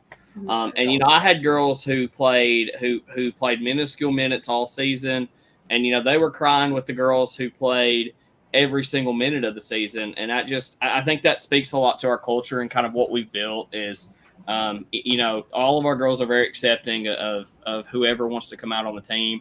And we're trying to foster, those relationships of, regardless of if you play, how much you play, you're a part of this and you make it go. And I think that's something that we've done really well over the last couple of years. One of my favorite videos we have is when we won district last year. There were all these different angles of the court. There was like the huddle angle. There was people in the crowd on both sides. And one of my favorite parts of that, of the last point, is that everybody, like the whole team comes together, but from the stands, you see a wave of our JV girls. Because you can only have 15 players on the bench. We have more than 15 players. But our JV girls just swarm from the stands and run over to the huddle. And that's what we want. We want our girls to be a part of it, even if volleyball is their thing, if they're a basketball player, softball, track, whatever. If volleyball is part of that, then we're happy. And then, it's funny you mentioned that. That takes me back to the story of Moeller High School, and Jerry Faust was coaching there, and they were winning a bunch of national titles back in the 60s, 70s, and 80s. They played a game, and one of the games they were playing football team, and they said you can only have so many kids on the sideline. And Jerry's like, well, I think it was like 60 kids, and Jerry's like, well, I've got like 80. And they're like, you can't do that. And Jerry's like, fine, here's what we're going to do. The first two rows in the stands behind them were the other football players, and then like at different parts of the game, they sent kids up, and the kids rotated back in because and Jerry said, "You're not leaving my kids off the team; they will be on the sideline." So the first two rows was these guys in full helmets and everything, just waiting. It was like hockey, seeing the guys coming out just to be on the sidelines because they want to be a part. And that goes on with what you said. They want to be a part. They want to be there, even if you can only have 15 there. The other 15 are going to be in the stands. And they're going to come down and join in. Yep. Which is really amazing. But my next question is, how do you grow the sport in the mountains? How do you keep volleyball going in the mountains? How do you keep it getting better in the mountains? Because it's not hard, Jeff, because volleyball, I'm going to say, it's one of the most popular sports in girls. Listen, when it's you talk about gym doors that'll be knocking down tomorrow night all over this mountains for district volleyball. The crowds will be unbelievable. I mean, and they're going to be loud, and they're going to be voiceful. This is volleyball. You would think, why volleyball? It gets you pumped. Like the girls out there serving, getting aces and stuff like that. It's just an atmosphere. If you've not been a part of it, you need to be a part of it because it's something that could change your whole way you see volleyball. I'll go first here real quick because I tell her all the time, like we hit this at the perfect time because of the wave in volleyball. And, last season you had Nebraska perform in front of a football stadium. Oh, yeah. And, it also helps. A couple of years ago, Kentucky won the national championship. And I really feel like just being a volleyball coach now, it's the fastest growing girl sport in this state. And it's probably in the country as well. And, that gives us a lot to just, to go back on because I feel like that did really good for us. And then, and we also was able to have an in-school game 2 weeks ago. So we played in front of our entire school too. And so that kind of helps you grow things as well. That's very cool because, it's great that you guys are winning. You're starting to see the girls come out. But the next step has to be mountain kids playing on the state level and winning, having success on the state level. And I know that needs to come. And I know the Lexington schools are loaded. Like they are really good. There's no doubt. So I'm hoping to see that, next level step up. I know it's tough because in Lexington and Northern Kentucky and Louisville area, they've got so many clubs and they travel a lot more. I know it's tough. So I'm excited because I want to see you guys come up because I know how volleyball is going. You're right. Nebraska played in front of like 90,000, I believe the game was. Kentucky obviously has done extremely well. For some reason, Penn State's really good in volleyball. I don't know why. They just always have been. I guess it's coach. That's why I always reason. And a friend of mine is Courtney Lyle, who calls a lot of the games on ESPN. She was my intern in Knoxville, believe it or not. I taught Courtney everything she knows. I did not teach her. But Courtney is a friend of mine, so I used to watch her, and she's done a phenomenal job helping grow the sport. So she's a rock star. I love her to death. Super proud of her. A mom now and doing that, if I can brag on her for a moment. But I love seeing volleyball doing what it's doing. I just want to see you guys keep growing it. And that's very exciting. I want the Mountains to take the next step. Yep. Yeah. Even, I mean, we kind of felt like for the longest time, even just in the 13th region, it was, what we call the I-75 teams that have really just dominated our region. Of however many volleyball regional championships there's been, how many have Corbin, Whitley, even North and South, how many have they won versus the rest of the region? And so what I love to see now is that we do have some of the rest of the region starting to take that next step. You have Bell County, Harlan County, Pineville, I'd like to say, Williamsburg, all of us that are really starting to make some noise in our region. And I think that is a testament to the growth of the Mountains. Because we don't have as many resources, like you said. For you to play club for the longest time, you would have to go to Lexington or Richmond or to Knoxville. Well, now we have 2 local clubs. We have Skiva and we have Horizon, where kids can actually play in year round in club. And so I think the more that our resources grow, the more support that we get. I think that's the answer to growing it in the Mountains is just the embracing the sport and grow the resources that we have. Yeah, and I was telling one of the coaches and telling CJ before, I live in Hamilton, Ohio. We have a place called Spooky Nook, okay? It's a massive indoor sports complex. Yeah. You know of it, John? So I mean, it's the largest indoor sports complex in North America, and I'm in there, and I'm go to tournaments and things to help Matt with stuff. And there are 300 volleyball teams in there for a tournament, 30 floors, and there's 300 teams. Do you know how insane that is to look and there's 300 teams at one tournament? That tells you how much it's growing. Like when people go 300 basketball teams, they say, well, that's a lot, but I kind of get it. When you say there's 300 volleyball teams, you're going, holy cow, that's insane. And them girls are loud and they're boisterous. And I'll tell you what, they are as mean and nasty, and I mean in the good way, as the guys playing basketball. Oh, yeah. So it's a very much a change. It used to be when I was growing up, the girls who played volleyball was a little bit more usually, like dainty, like girly, like, oh, we're playing volleyball. Now, man, those girls they'll freaking nail you, man. They're nasty, and I like that. Yeah, we got a couple of those. That's good. And we love it. I love that passion. I love a little crazy. I do. Yeah, so I'm seeing the sport grow too, so I'm very excited about it. John, I do have a question for you. Yes, sir. The one thing I've wondered the most is how in the heck do you put up with CJ shenanigans? How do you deal with this guy? He's a good travel partner sometimes too. Me and CJ when I'm doing games for WYMT, sometimes he'll travel with me a little bit. So I've ridden with CJ, but no, he's a great guy. We have like way back Leslie County roots too, man. So me and him go way back. But we appreciate everything CJ does, and like I said, man, he keeps me, especially probably WYMT Classic time. Me and CJ are usually road warriors together, so we go over there throughout the week. I gotta look and see when that is again this year, and I haven't been able to make it back in a while. I'd love to come back and check it out. Come down for the weekend, and see it. I just December 9th to the 14th. Okay, I'm gonna have to look and see what my schedule is that weekend. And the Pineville boys are in this tournament. Ooh. Yep. I think the boys. I'm not getting off topic. Okay. but the boys tournament is loaded this year. I'm super excited for it. Yeah, it's loaded. Yeah, no, I always tell people I've worked in Knoxville and I've worked in Roanoke, Virginia. I was around guys who were D1 athletes. I covered T. Higgins, the Bengals wide receiver. Yeah. People don't know he was ever been a legit D1 basketball player as well when he was playing at Oak Ridge. I covered him there and I knew him very well actually. But he was a legit baller. The talent I saw, there was more across the board talent other places than the Mountain Classic. But I'd be dang, nothing comes as close to the passion as the Mountain Classic in terms of one tournament. That was the tournament in terms of where it just meant so much. So I love the Mountain Classic. Jeff, listen to this field. This is the 8 teams for the boys. Harlan County, Clay County, Pineville, Knox Central, Perry Central, Hazard, Breathitt, Prestonsburg. That's loaded. Probably the best 18 field I've seen in mountain history.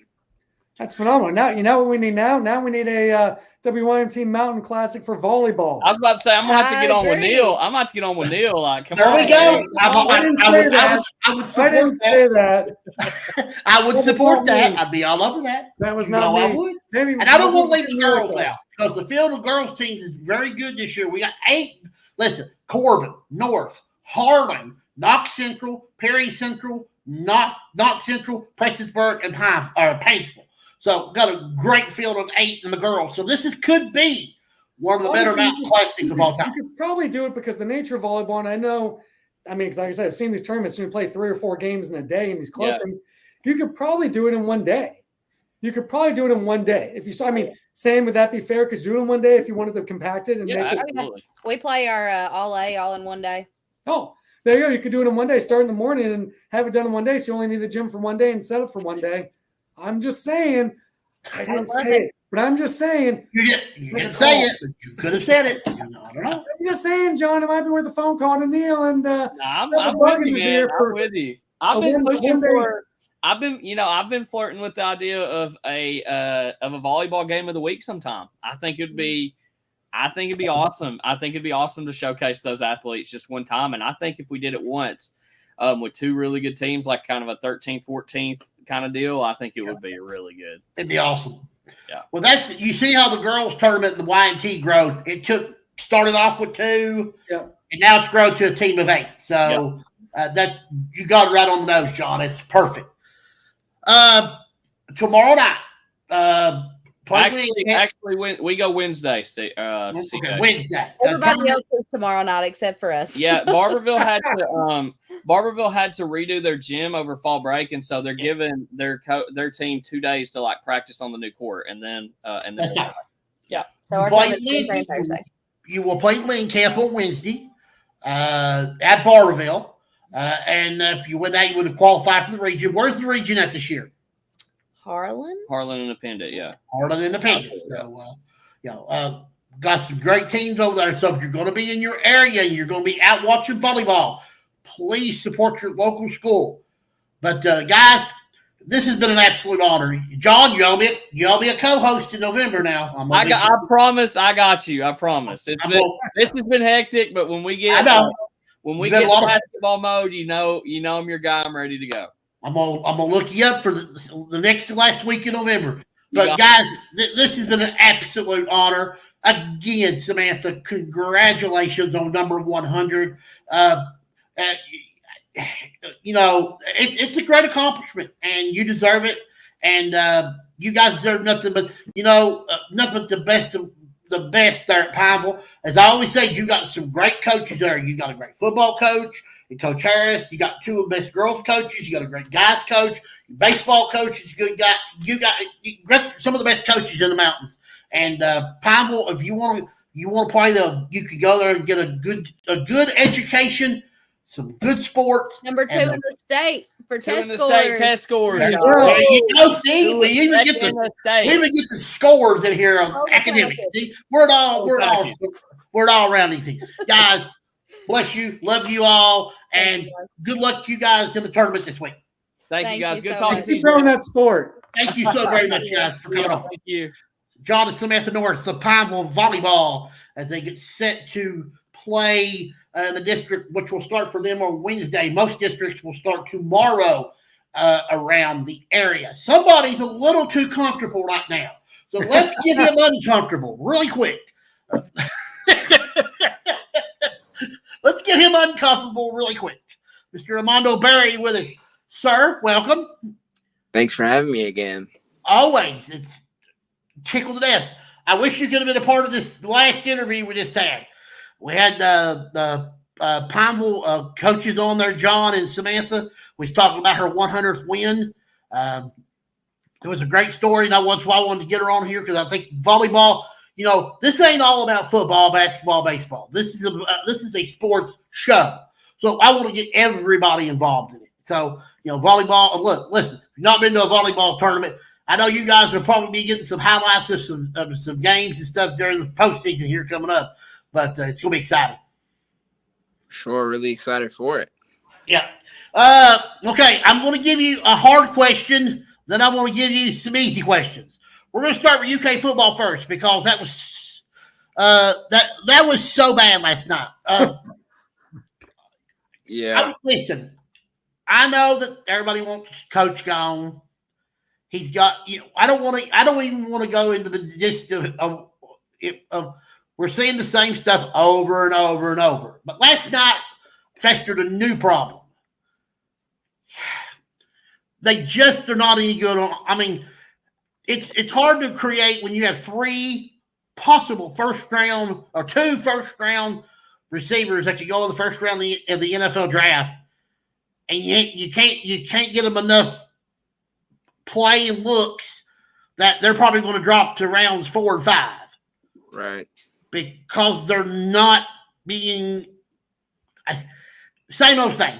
I mean, defense let them down last night. Defense has been there all year. Let them down. You knew the defense was going to have a bad night. But nothing went right last night. And they even had the same problems they've had for the past 5 games. Bad execution at the end of the first half. Don't know what they're doing. When they had that drive and they still 2 scores, they run the ball. Then they try to throw it. They throw 5 yards behind the line of scrimmage. I mean, yeah, I guess the question is, Armando, where do they go from here? Yeah. Where does UK go from here? Yeah. Desperation. I think when I say desperation, I mean like you understand that we're getting in must-win territory. I think from any angle you look at, it was bad. I would say as bad as the defense was, it gave UK chances early on. Like I was talking about it after the show where that pick that Christian Story had, he almost returned it, gets them to the I think like the 11, and then Kentucky runs the ball 4 times and you don't even score and you don't even get any points off of it. I mean, that's just like the perfect representation of last night. But when I say like desperation, I mean they have to understand that they need to win their next 3 home games or else they're not going to a bowl game. They're not probably going to win it. I straight up, I don't see them winning in Texas. I don't see them winning in Tennessee. They need to beat Auburn. They need to beat Murray State, and they need to beat Louisville. Auburn is one of the only 2 teams left in the SEC that's below them in the standings. Okay. But same time, with the Kentucky that we've seen, we don't know what that game will be. Murray State, they're in a whole different type of league, so they should beat them. Louisville, I don't know, because Louisville was looking all right against Miami. So yeah, I mean, Louisville's beating the teams they should beat. They've lost the teams they probably should lose to, but they've been competitive very much against Miami and Notre Dame. So, I mean, can you imagine if UK does like you said? I'm with you. Louisville, let's say Kentucky beats Auburn. Probably should. Don't know though. I'm with you. Pure toss game. They beat Auburn, lose to Tennessee. They beat Murray, and then they lose to Texas. They're sitting at 5 and 6 going into a game against Louisville with the bowl game on the line. How intense has that last game become in your mind, Armando? What does that environment look like if they're sitting at 5 and 6? That's a great environment for me because I'll be going there. But for Hoops, you're definitely going to come in with your palms a little sweaty, knees weak, throwing up mom spaghetti type feel. I would say for Stoops, if they go into this that game 5 and 6 and they lose that game, I think as much people are saying Stoops needs to be fired right now, and it's still some time left. Yeah, because with Kentucky, if they get to the bowl game, everyone puts a smile on their face, and if they lose to Louisville and miss a bowl game, it puts a very bad taste in Big Blue Nation. Correct. I think will have major repercussions. That's but do you think 6 and 6 can get them a bowl game? Yeah, there's so many bowl games anymore that our meteorologist Drake was just telling me about that. How with how competitive things are, it depends on where they are with the bowl game. I don't know. I think they're in the SEC conference, and maybe they would be graced because of that. I don't know. If you're an eligible SEC team, somebody's taking you. They will bump somebody else out to put an SEC team in. Yeah, they are in the best conference in football. So I mean, it's still, but you're right though. You're right though. If they get to 6 and 6 and get a bowl game, even if people are upset, you go, well, they made a bowl game. You're not happy. Right. It buys you another year, is what it does. It buys you another year. Right. If they're 5 and 6, a bowl game on the line, and you're playing Louisville, and you lose to Louisville, man, that chatter is going to be really loud. Now, I'm not saying he's gone. I'm not 100% he's gone, but I'm saying that seat gets so hot, it's got flames coming up. It's bad. So he's probably gone.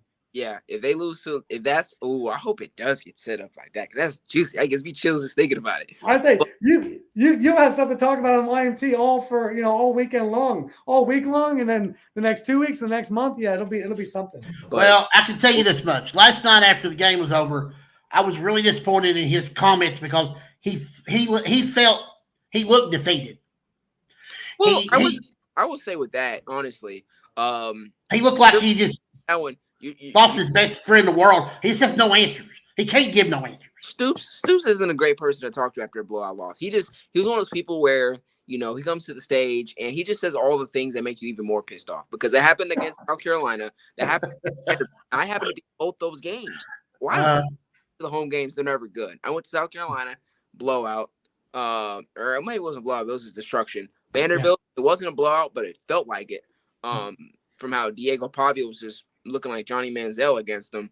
And then the Florida game, it's just, and then I think the worst comment that I heard him make was, and I put it on my social media before, is that after the Vanderbilt loss, he said that, I'm trying to get them to listen, but, I'm not sure my voice is being heard. Once you start using that type of language, yes. Concerning as I feel like that's concerning for fans, because, you want to hear in a team, right? In a unit, in a family, people say, when we lose, we're gonna band together. We're gonna work harder. We're gonna lean on each other. That wasn't the language used with Stoops. It was, I tried to tell these guys, and I don't know if they're listening. And even like the day before the game against Florida, he said, I told them to change their practice and their preparation. They think that this is it. After the weights, it's done, and it's not. And it's like, I still see that, like, I don't know what to do kind of vibe with Stoops. Yeah, because two things. That number one, it sounds like then you don't have control of the team. Right. Number two, do you know who else used to say that all the time for the last 3 or 4 years? A guy named Coach Calipari. Said that a lot of times too. So he would say that.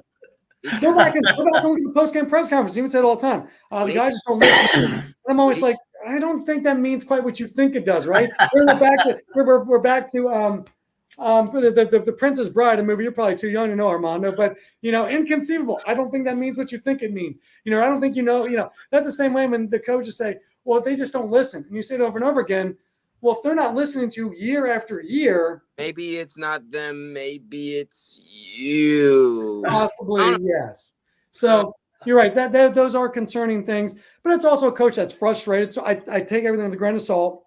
Yeah. Because, if you lose 48-20 to Florida, you're not going to come out there and be like, well, guys, we tried, we played hard, we made a lot of friends out there, we had good feelings. You're going to come out and you're going to kind of say some things, Right. Raw reaction right after you leave the game. So you kind of got to take everything, like you said, with a grain of salt. But those are concerning comments. When you hear them, and I'm looking at them and thinking, I didn't realize they haven't had a 100-yard rusher yet this season. They've got 98 in a game, but I'm looking at it right now. Their leading rusher, they had 98 one game. Their next best rushing game was 82 and 70. They've not run for 100 yards yet this year. And their passing game ain't been too much better. I mean, that passing game's horrendous. And we go back to Barry Brown and Dane Key. I no question believe they are first or second round NFL draft picks to play in the NFL. They're that good to play. But if we don't give them the ball, how we know how good they are? Yeah, I think something that's been interesting that me and my colleague Jack have considered, because UK certainly has weapons. Dane Key, Barryon Brown. You have a capable running back with Demi Sumo Kongbe, but it feels like the execution of putting those weapons in either the spaces or whatever sets they need to be at their peak, it just has been a harder thing to develop this year. You think it's early on with how, and we've seen explosive flashes where like a 45-yard touchdown, right? But like it hasn't, like they've exploded to get close to the end, the goal line, but they haven't been able to get in the goal line. And that's been the problem, where it's like, how do you get to the 2, to the 1, to the 4, to the 5, to the 10, to the 11, and then not eventually get to the touchdown area? So that's just, I don't know. That's one of those That's just a problem.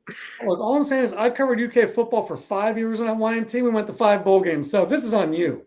This is your fault. I'm saying I was 5 for 5 at a time when 5 for 5 is crazy because they weren't doing that. CJ can tell you that was back in 06. And I'll put it this way, my first year there was 06, and they had not made a bowl game since 1999, and they went to 5 straight. So I'm just saying, you, I don't know. I'm just.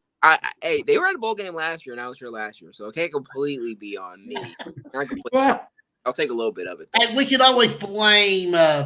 We'll pick somebody later. We'll do that. Yeah. All right, let's get into week 8, then we'll talk about week 9. Week 8. Listen, I don't know what some of these teams decided to do in week 8. Some of them didn't show up. Some of them decided to not get off the bus. What happened to these 3 teams? Betsy Lane, Perry Central, and I'm going to throw Leslie County in there because I really thought that they would – listen, you had everything going. You win, you get a home playoff game. Now you go from a home playoff game possible to now you're going to play Somerset this week, and it's going to – what happened to those 3 teams last week? Yeah, I'll start with I'll start with the other ones because I was at the Leslie Breathitt game for about the first half. But with the other ones from last week, Letcher Perry, that one blew me. I was, that was our game of the week, so that was just confusing. I think Letcher, they just outpowered Perry, and it seems like just from the feedback that we've seen that they were frustrated with themselves as well. The other game with Shelby Valley, Betsy Lane, Audrey was there for us. And that was one where I was like, I just couldn't believe what their final result was. But Shelby Valley, I had said at the beginning of the season that, they were not going to have a pretty record without Russ in that adjustment. But I think they'll be tested by the time they come back to their district. And it looked like they were good enough to be able to beat Andrew McCutcheon and the Betsy Lane Bobcats. And then with Leslie County, the thing I'll say with Leslie County, though, and this past week, it was week 9, where it was a lot of teams facing the opposite, right? 3-4 Letcher facing 4-3 Perry, 2-5 Breathitt facing 2-4. It was 2-5 Breathitt against 5-2 Leslie. Yeah. So the weird thing about that is that with Leslie has been shown that has been a good team, but with Breathitt, they've lost a lot of games, but they've also they've had parts where they've looked explosive and they've competed in those games and then just fall apart in the second. Well, what we saw against Leslie was it was competitive, and then there was one defining play of the game. It was when John Holland took it back and ran it for a kickoff return touchdown. From that point on, Breathitt just kept on piling the points. Leslie's offense couldn't keep up much. They were able to hold Collard and the boys back a little bit, and then Breathitt just kept on scoring. But yeah, so I think that was a really interesting game to watch. But Breathitt has shown, because when I covered them against Perry Central, they were close throughout, a little bit of that game. And then the second half, Perry went ahead. And then even against it was against Perry Central where Perry went up ahead by a lot. And then they came back and tied it closer to halftime. And then Perry ended up winning it. So Breathitt has shown some streaky, because Miles Holland can throw it. Austin Sperry can catch it. So they've shown some flashes of some explosive offense, which can be very dangerous at the high school level in Eastern Kentucky. Okay, that will lead us to week 9, because now we have a lot of games this week that don't mean a lot. I mean, they mean something, but not as much as we thought coming in. We got Leslie County at Somerset. If Leslie can pull the upset, then you get a 3-way tie. You could go anything happen there. You got Corbin at Perry. I think the best game of the week is Johnson Central Nashville. It's no question the best game of the entire week. I don't know what the game of the week is for you guys either. I've not heard. You've not told me yet. But the other game I think is the best one is Pulaski County and Southwestern, because that's for the district championship too. Let me throw one at you. You said every name, but except for the main one. Hazard at Pikeville. Yeah. I think that will be interesting because Pikeville, they've had this up and down season, but they go against this gauntlet of teams that aren't Class A. that, and then now they're finally coming down to Class A. It's interesting to see what they're going to be. And it looks like Hazard could be a team that could compete with them because Hazard, they had that stretch where they were winning all these games and then lost like 3 in a row. They lost to Raceland by a lot. They both beat Paintsville by, I think, over 20 points. So I think that's an interesting matchup to see. When Pikeville faces Hazard, Pikeville will probably be most likely be the favorite to win that game. But can Hazard stick along? And if they stick along, what does that mean about Pikeville? Will they really be able to make it deep to the playoffs this year? Or if it's that tight of a game, is Pikeville not the ball club that is their record more reflective of the ball club that they actually are? Instead of just, okay, they went against this gauntlet, but it actually does mean something. I think that will answer Friday. Yeah. And also, we got an elimination game, too. Hardin County at North Laurel. Winner goes to the playoffs. What if North Laurel don't get in? Yeah, I don't know. North has, they were. They've had a hard time lately. They have, and I think ever since they had, I want to see if it was because of this game, but I know they got smacked hard by Johnson Central when they traveled to Pineville, and from then on, that's when I really saw them struggle and lose a series of games. They lost to Southwestern, I believe, at home. Just, it's been a tough time, but they were the first-year head coach, so maybe some things changed. But I think, like you said, this is their chance to pick things up in the district. But they haven't scored more than 2 touchdowns in any game after those first 2. They've had 2 games with 14 points. On that, they've had 7 or 0. So they just can't get the offense going North Laurel right now. But you're right. There's still an opportunity. And this, once again, comes down to desperation, as we talked about a few minutes ago. And one thing I'll say about teams that are desperate, I hate playing a desperate team. Right. Because if the kids feel that and the kids really respect that desperation, man, you never want to fight a dog backed in a corner, right? So you never want to face a team that's desperate if those kids understand what that means and if it actually means something to them, because man, it's scary. So we'll see what they got. And back to your previous point, I laugh when them looks at Pikeville because I was looking through things and I'm like, let me see where the mountain teams are in the AP standings for the state. Right, I'll take a look. And then I noticed Pikeville is 3rd in Class A with 2 first-place votes, and they were 2-5. Exactly. 2-5, and 2 people thought they were the Class A team in the state. I'm like, now look, I know you play a tough schedule, but that's wild, right? We've that's had insane. All throughout the newsroom about it. I mean, like I said, our meteorologist Drake, he talks a lot about sports. He's like our honorary analysis, and we've argued back and forth. Just throughout about, Pikeville's season and what it'll look like in the postseason. I still think they're very capable of making a postseason run because, like I said, when they come back to their level, they have been dominant. And I think people just get it confused because they're so used to them just killing everybody. It doesn't matter. But at the end of the day, they do play at the Class A level. When they play at that level, they have been dominant. I'm interested to see what it looks like against Hazard, though, because Hazard has looked like it could be some type of – it could make it interesting. Well, that's just such a fun rivalry game. That's become a rivalry game, Hazard and Pikeville. There's some games that are just fun because of who they are historically. Right. And that's one of them. I think CJ's right with Southwestern and Pulaski is a phenomenal matchup this weekend. A lot of fun, a lot on the line there. Hazard Pikeville's got some stuff on the line. So there's several games that look like they could be a lot of fun this week. So that's your game of the week going Hazard and Pikeville. Actually, our game of the week is going to be Clay County, Bell County. So what do y'all think about that? I like that game. Listen, Clay County is one team that can control tempo and hurt Bell because they run the football so well. Bell County may start panicking. And I've seen Clay County many times this year just beat teams down. They will have 35 minutes of time of possession. And that's one thing Bell struggles with is time of possession. Because they don't do well when teams hold the ball on them. So right. it's going to be – that's a great game of the week. Oh, that's a great game of the week. Very excited. Because it actually – you're going to see, I think, two different mind frames. Because, we've seen Clay County the past 3 years with the passing attack that they've had. Now they went to this full running game that just overwhelms people.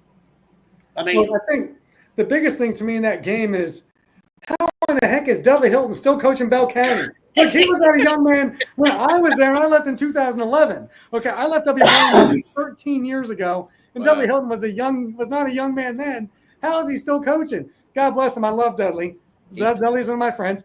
We put his wife, or we put Dudley Hilton as an anchor one time. Did you know? So we got bored once. I don't say bored, but during the summer, there's not as much to do. So I came up with an idea. We had guest anchors, and we brought on different coaches. You need to bring this back. And we brought on different coaches, and Dudley Hilton anchored our newscast, by the way, anchored the sportscast. Really? We wrote it for him. He just sat in. It was amazing. First of all, his wife gets on there, reads the teleprompter as if she had been an anchor for 30 years. And I said, what's the deal? And she goes, well, I'm a teacher. We read all the time. And I'm like, so Dudley anchored us. We had a bunch of different, we had college coaches on, we had high school coaches on, we had different people on. It was amazing. So we had Dudley Hilton anchor one of our newscasts, which was as amazing as it went better than we thought, but it was very Dudley-like. I'll put it that way.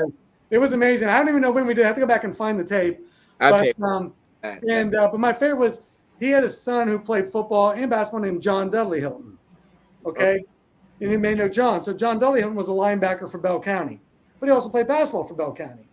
And we did a round ball previews, and I've been doing those for 40 years now.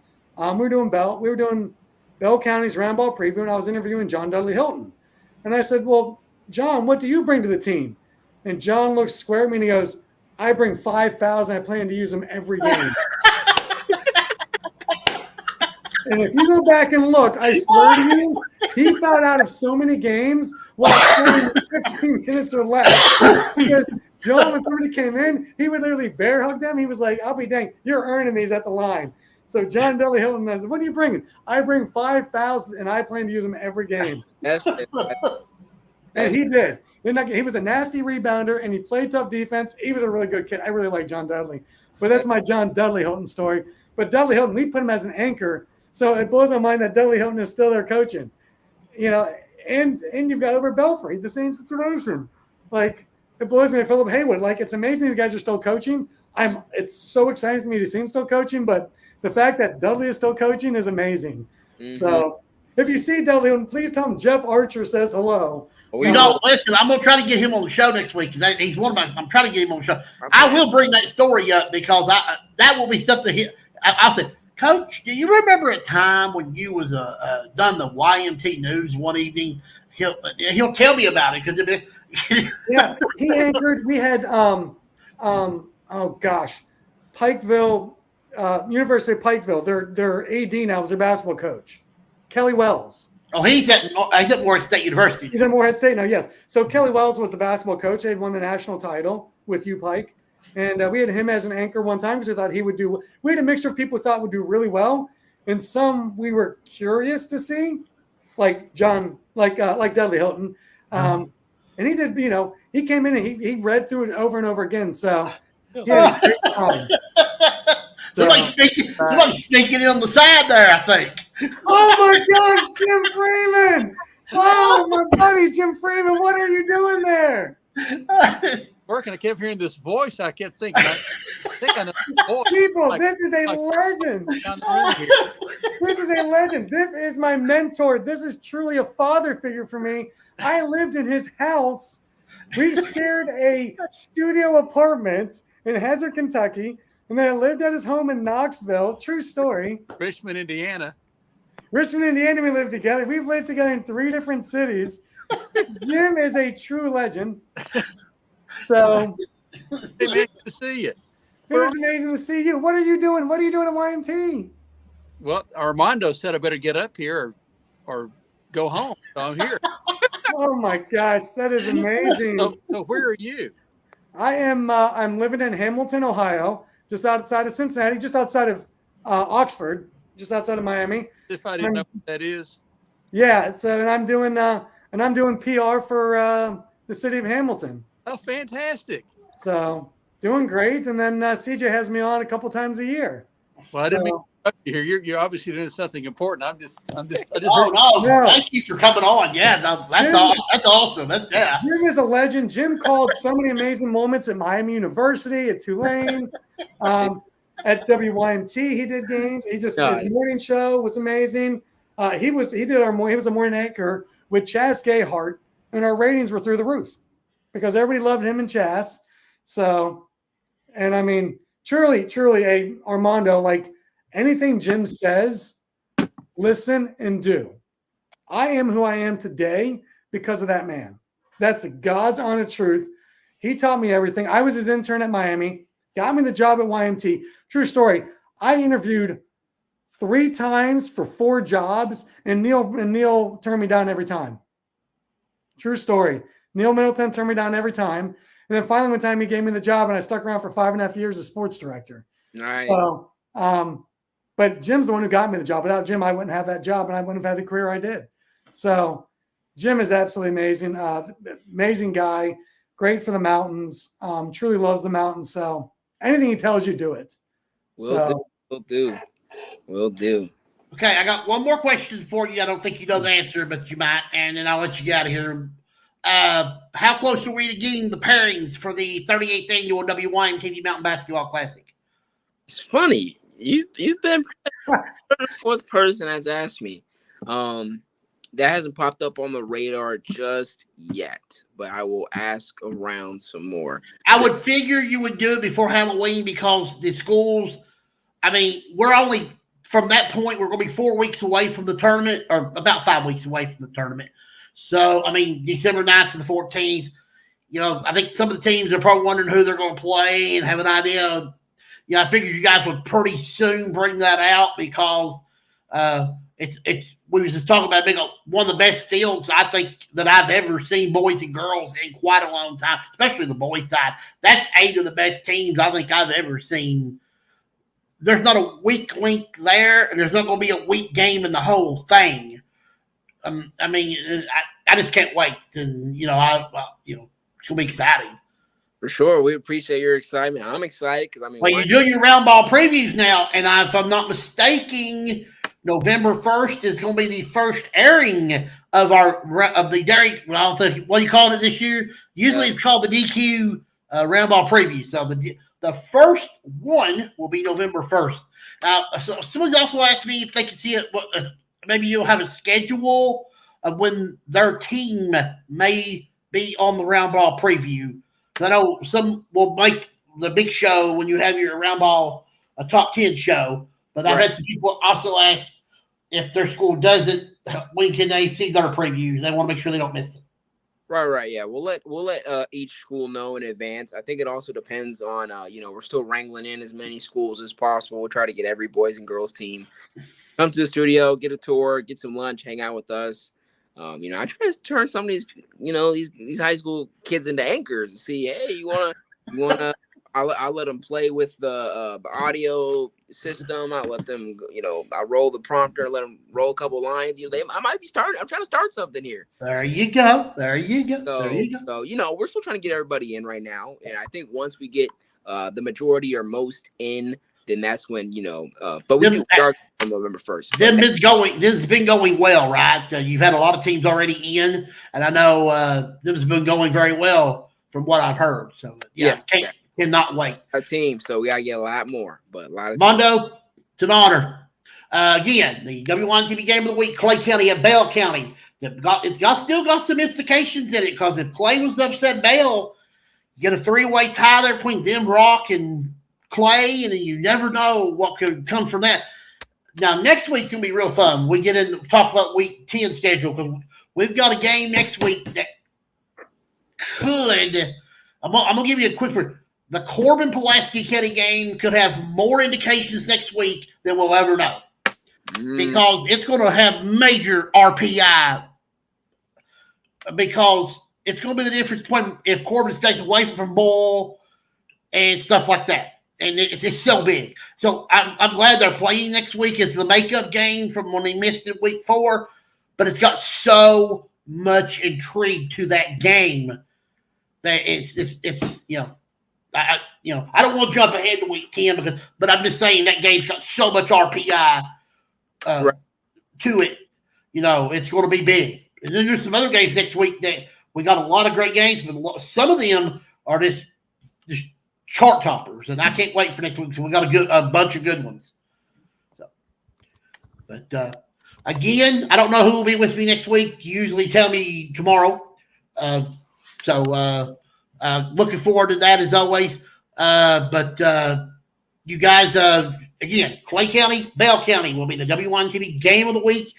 Will be a big game as well. and come out and support your local team. If not, you can always see the highlights on Sports Overtime at 11:15 on Friday nights. And of course, Kentucky's first exhibition game is Wednesday night. You can see highlights of that. Actually, I think the game is on the SEC network. Is that not true or not? I think somebody was asking. I thought they said SEC was going to try to have it. I don't know if that's true or not. Or I have the regular season, but I don't have the preseason schedule up, so I don't know. Yeah. Sometimes the SEC network does preseason games. It's showing it'll be on the SEC Network Plus. Okay, so if you've got SEC Network Plus, you should be able to see the exhibition game for the Cats on Wednesday. But again, Armando, another great week. We will talk to you soon. You guys be very careful. Continue the great work, and we will talk to you very soon. Appreciate that. Nice meeting you, Jeff. It's good to meet you. Okay, Armando Berry from WYMT. First of all, I want you tell me what you thought about your friend coming in the. That had to be a great moment for you. That was a shock to me. I haven't talked to Jim in a number of years, like quite a few years. I literally lived with him. I mean, he's the reason I got into broadcasting. Without him, I wouldn't. My career path would have been very different. Who knows? I probably made a lot more money, but that's not important. I interned with him at Miami University when he was a broadcaster for them. I worked and lived with him in the mountains of East Kentucky. And when I was at WYMT, we literally shared a studio apartment. 2 guys in a studio apartment. It was a little crazy. It was a little cramped, but we made it work. And then I lived with him at his actual house in Knoxville, in La Follette, technically, when I was working in Knoxville and commuting in. So, and in Richmond, Indiana, when he was on the radio. So he got me my first job in radio, got me my first job in TV, got me my second job in TV. So he means a ton to me. That's a great surprise. I need to give him a call. Yeah, you can do that. I want to thank everybody that watched the show tonight. I want to thank everybody that commented. I want to thank you. I want to thank all our guests. I want to thank Coach Clevinger, Coach Farley, Samantha, John, and Armando. I want to remind you, I will be back with you next Sunday night for the another edition of the CJ Harris Sports Talk Show, episode number 11. Eugene Farmer is going to be my co-host next week. It's always good to have Eugene with us. Of course, Eugene does games for WYMTV. Also, he's the athletic director at Hardin County, so we'll get a good insight there, and we'll have a great guest list as well. I want everybody to go to my Facebook page. I want you to go like the CJ Howard sports page. If you haven't done that, you need to go do that. Jeff Archer finally accepted my friend request today. That was a something. I didn't know we weren't friends until then. I've been friends with you 14 times before. Your page always goes away, and I always have to re-like it. But go to my sports page if you've not liked it. I need you to do that. I want you to share it with other people so they can be a part of the show. Go to my YouTube page, the CJ Harris Show. You can watch episodes of the CJ Harris Show over there. And also follow me on TikTok if you want to. Eventually, we'd love to get the show on TikTok because I believe I can get a ton of followers and a ton of people watching and commenting on the show. I do a live stream every Wednesday from 7 to 8 on TikTok. I talk sports, so if you're ever on TikTok and you want to see that, come in there and be a part of that. I have a Cash App attached to this program. If you ever want to donate to me, I would appreciate it. Equipment cost stuff, money and stuff, anything. Also, I have a GoFundMe page. I've not talked about this in a couple of weeks. I just wanted to mention it. I'm trying to get me a vehicle. I'm without a car, so I'm trying to get some help there. But if you could help me there, I would appreciate any help that you can give me. I would, but I know times are hard, so but thank you anyway. If you can, I would appreciate it. Go ahead, Jeff. Give me your final thoughts, and we'll get out of here. You know, I have nothing but love for the mountains. I always have from day one I got there, and I've continued that now 18 years later from my first arrive there back in May 13th of 2006. So it's been 18 years, nothing but love from me to the mountains, and I always appreciate coming back and talking sports with you, CJ. Anytime you need me, hit me up, and I'll see what my schedule looks like. And once again, in a world where you can be anything, be kind. And as your good buddy Dwayne Adams, he always asks about you all the time. You know what? He always likes to hear you do that one thing. You have to do it for Dwayne. I know he's not watching, but I will tell him you did it. Go ahead and do it one time. Yar. I love it. I knew that's what he wanted. They didn't have to tell me. I knew. Yeah, everybody Yes, loves you that. want it. Yeah. Yeah, But I love her. don't leave me, Jeff, after we get off. I won't talk to you when we're not off. You're not live. Again, I want to remind you, don't forget to come back and join me next Sunday night, episode number 11 of the CJ Howard Show at 8 o'clock. This is CJ Howard, rounding third, heading for home. And as Casey Kasem would say, keep your feet on the ground and keep reaching for those stars. I love you all. God bless you. And we'll see you next week.